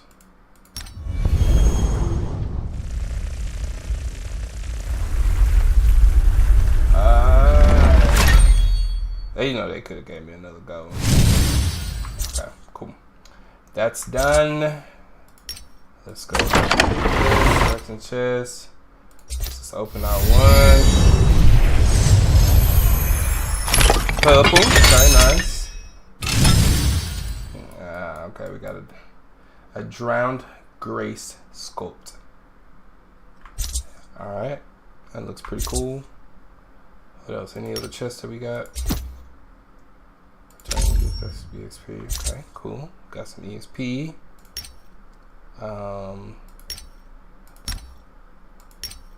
So we're not gonna use any of these treasure bonus.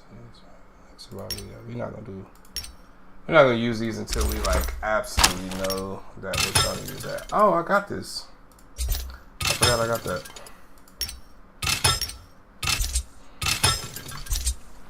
Okay. Wisdom and love are... Wu Chen. The worth of a life is measured by the strength of its owner's loyalty. Yeah, I already got one of the best ones. I don't even have this character. The worth of a life. It's just funny. Okay. There's just so many icons, bro. There's just too many. Let's just get into it. Wait. My OCD just keeps taking over, and it just makes me want to click on everything. Another match, highlighted. another step. Kurumi, Tsuchima. Alright, we're not doing all this. Just started. Get into it. Let's do it. Do it. Just do it.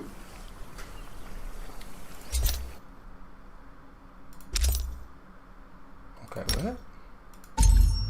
See, there's too many systems they got in here, bro. Like, they need to simplify this. It's too much.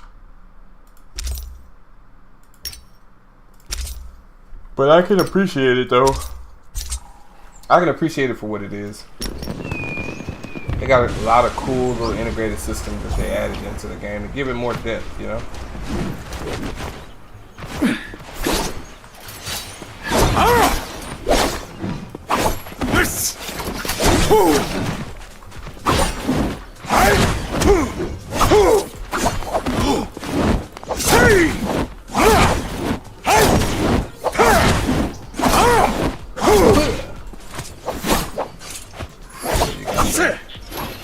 Charge attack.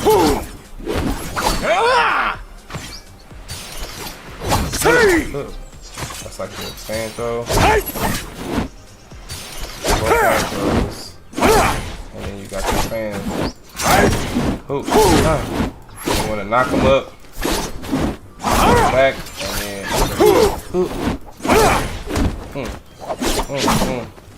That little jump attack. What about this one? Okay, that's a little slash attack. Can you follow that up? Okay, yeah. Bop, bop, bop, bop. And then keep going, and then keep going. And then back up. And him. Yeah, that fan attack is so cheap. Alright. Let's go and see if someone's doing something fun.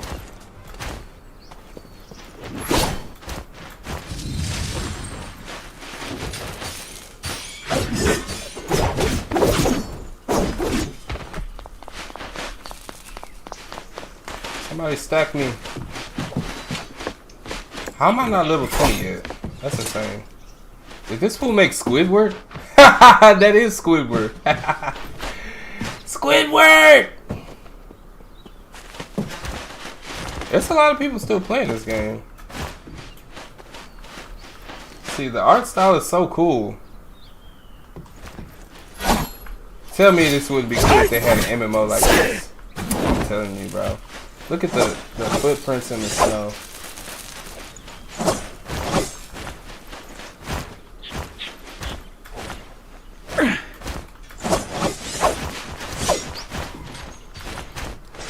I love it. Oh, I don't have any grapples? Unable to launch grapples. Why? Why do you do this to me?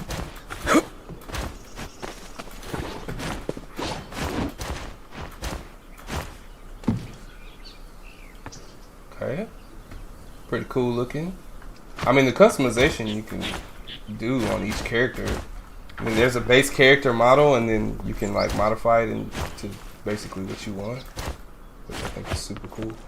Oh, let me go. Go. Don't leave without me. Ooh, I didn't know you could do this. All right, let's wait till it takes off. Take me for a ride.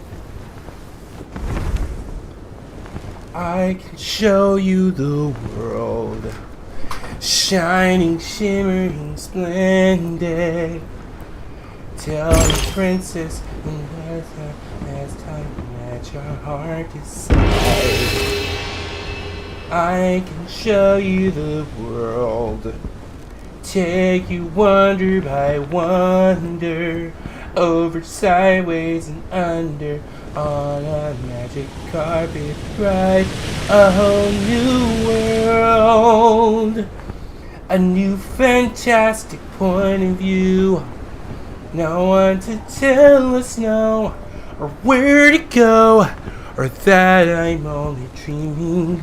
A whole new world. A new fantastic point of view. Now and in clear, it's crystal clear. Now I'm in a whole new world with you.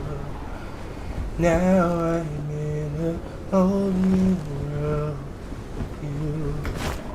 Now I'm in a whole new world with you. Unbelievable skies. Okay. We had our fun. Let's try and figure out what else is on this island. While we wait on our match to queue up. We're still waiting on the match, by the way. What's up? Who trying to get it? What's up?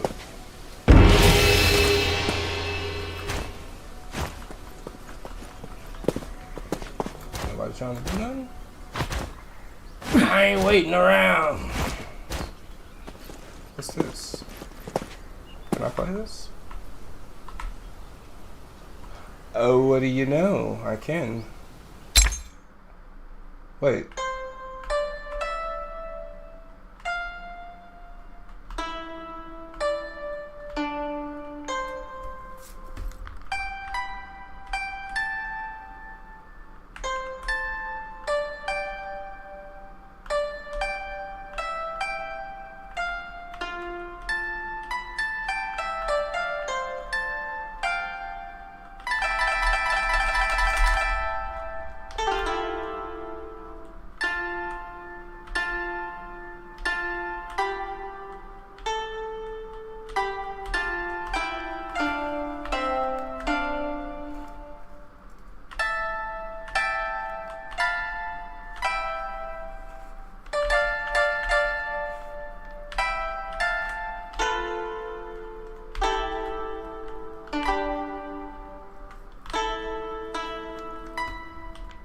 Okay, let's try to play something.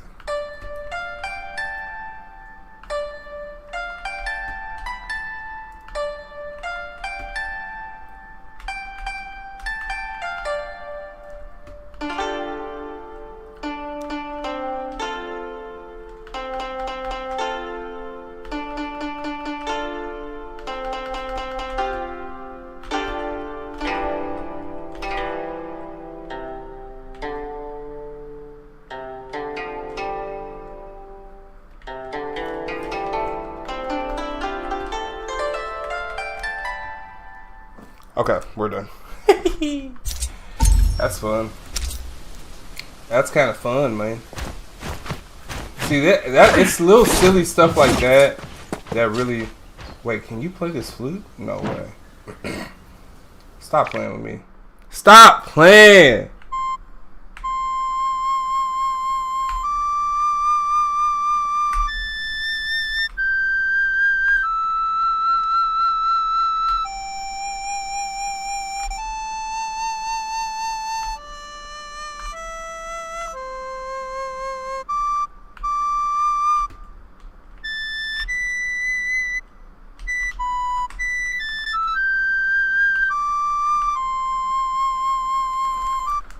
This is insane, bro.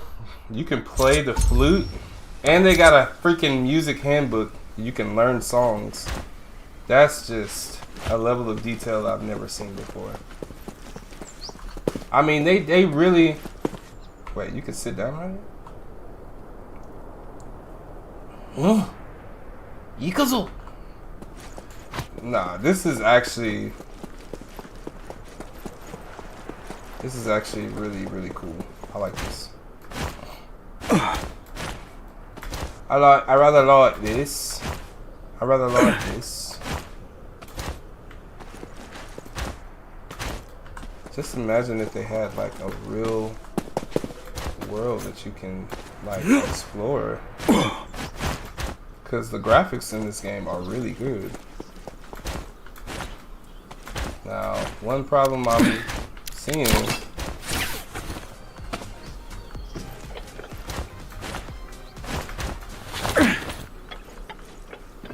seeing right now, off rip,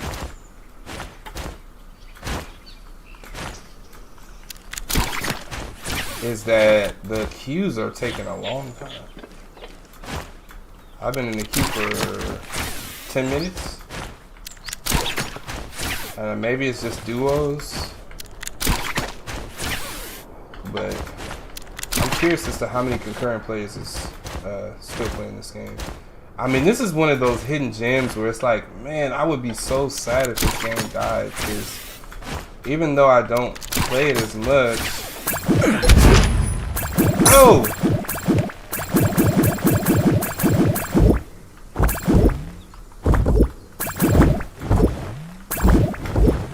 Oh!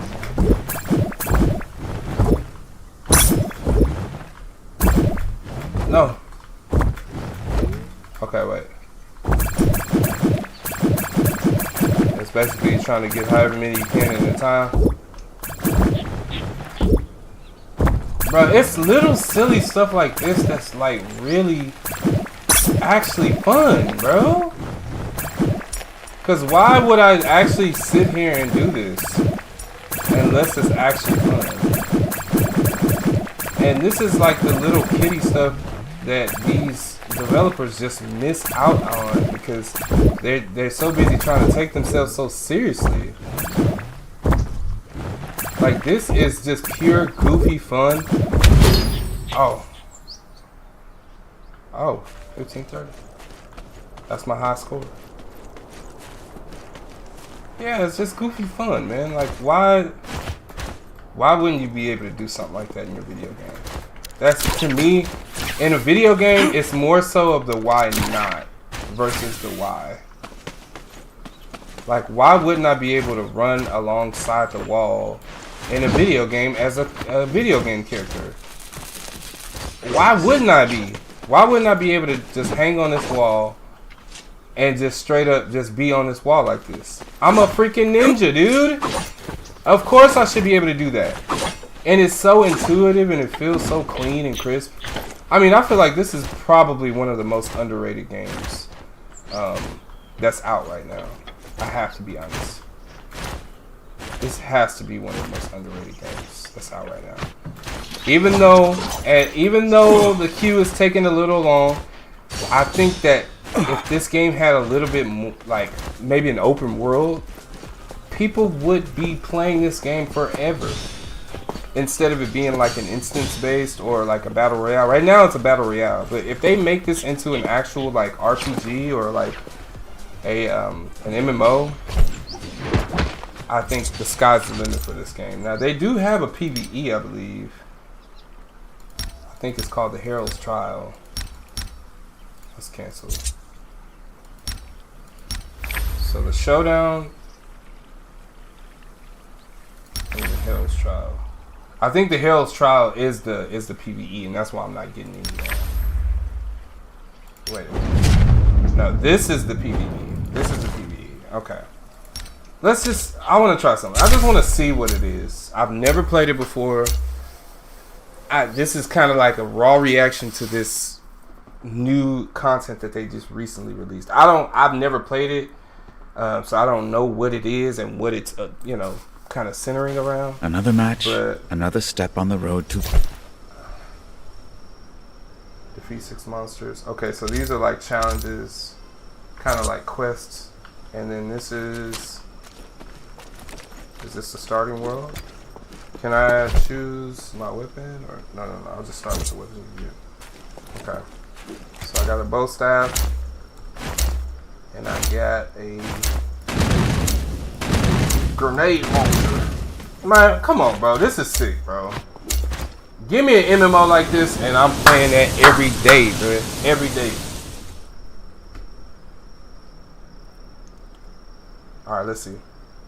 Let's just see what this is.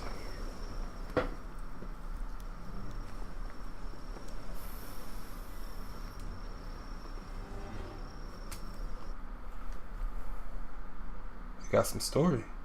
Okay.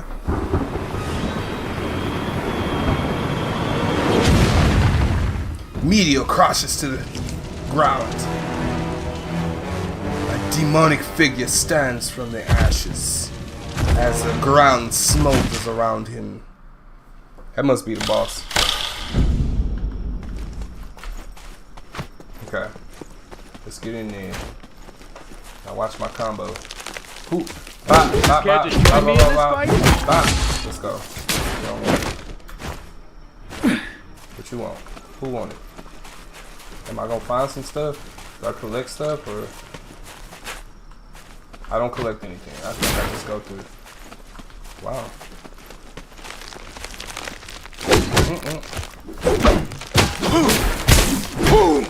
Don't play.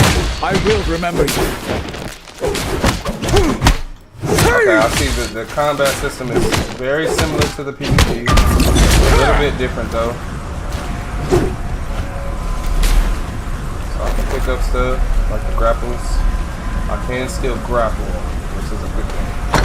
Let's open this. What we got? We got Sojay, Runestone collected. Alright, so I'm assuming that you probably have to collect a all 3 runestones to complete this level.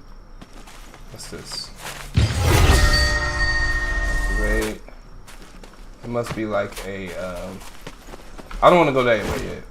Let me explore a little bit. It must be like a save state or something like that. Let's explore a little. I'm gonna use my grenade launcher next time. See if we can find some pools. Okay, we got that right there. And we got this too. So it's like a little town.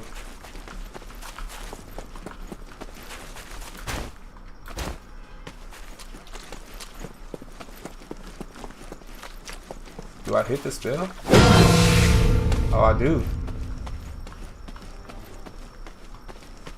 I like the art style though. Like these little flowers that are like blooming out of the trees. It's like an infected flower that's coming out of the trees. It's cool. It's an infected flower coming out of the trees.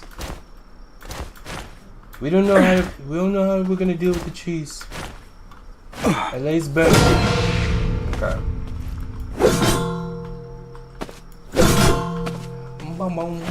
Okay.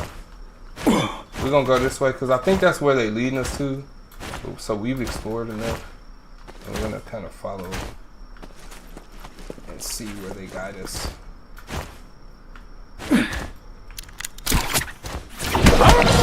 Close. Okay, so this dude, It was not to be this time.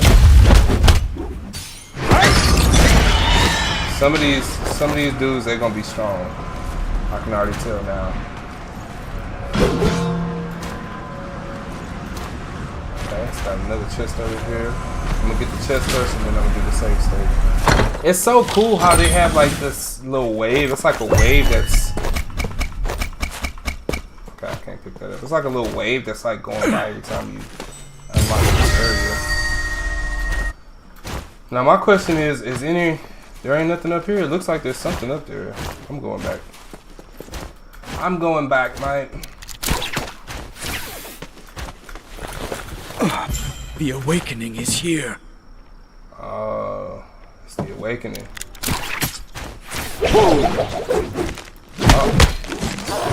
I will remember you.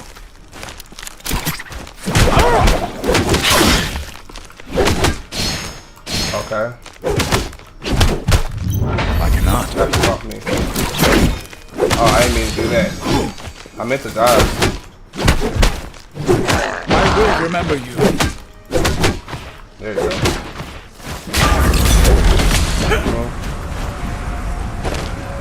All of them get smoked up. Choked up and smoked up. So I got all three. Now what? Okay, so activate this. Already got enough of those. I'm gonna go over here. This is the place I was, right? Okay, yeah, it is.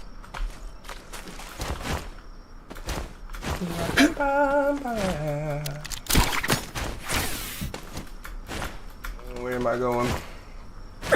What am I doing?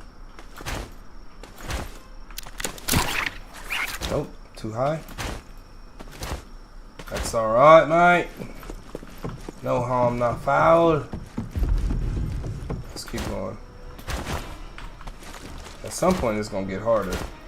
We're gonna see. Oh, we got an arena now. Is this like an open? I think this is kind of like an open world, y'all. I think this is kind of like what I was talking about. And this is an arena, and we're about to fight a boss. Let's do it. Let's fight him. Here we go.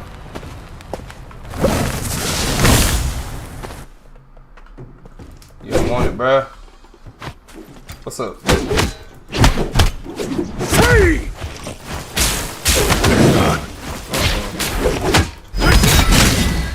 Okay.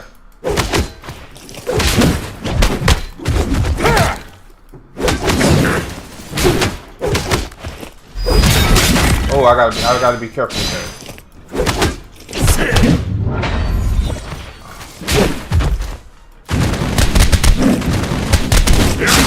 Yeah, he gonna come after me about it. Yeah, he don't want it. Oh yeah, he got me.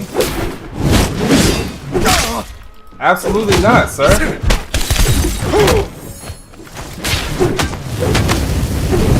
I cannot. Ooh, I gotta be careful with that. Break it off me. Ouch! Bruh, are you kidding me? Alright, now it's time. Awakened. It's time, bro. Nah. We don't want this. It's time. Yeah, get back. Get back. Ah! Yeah, get back. Sit down. I didn't want to do you like that, but I had to. I didn't want to do him like that. The ult is the easy way out. But we did it. So, okay. It's kind of like an instance-based PvP like dungeon. So they pretty much added dungeons to the game, which is dope. I think the only thing they will be missing, like I said, is an open world, and you can actually do runes. You can set your runes up to where you can kind of have different attributes, have different added abilities. So this is Mortal Defense is the first game, or the first time game. So this is what this does. So basically, after you get knocked down, you can kind of, yeah, you take lethal damage. Instead of dying, you get 40% damage reduction and restore 5%. It's only one spread. Oh, okay, so basically you play dead, essentially. That's what that looks like. You just play dead. But yeah, okay, so that has been Naraka Blade Point. I'm not going to explore too much into it, to be honest. I'll make a video out of this just so you guys can see what this game is offering nowadays. But there are additional moves that you can get with different runes that you unlock, and it's pretty cool. I may delve into this game a little bit more. The main quest line, it seems like it's not bad. It doesn't have much of a story. I mean, it's not saying any words or anything like that, but I guess you can unlock these weapon skins if you complete the quests. So that's a pretty cool little incentive. Yeah, guys, we're going on 4 hours now on the stream. And carved crystal, what does this do? Oh, so you can upgrade the soul jades. All right, cool. Preparation. Now I can unlock some other stuff. What is this? Spirit stamina recovery. Okay, I need that 100%. Stamina recovery is important. Melee weapons. Let's see. We got a staff. Okay. Do we have any skins for the staff? I got a candy cane. I can't believe it. This must be Sun Wukong's. Yeah. This is the staff of Sun Wukong.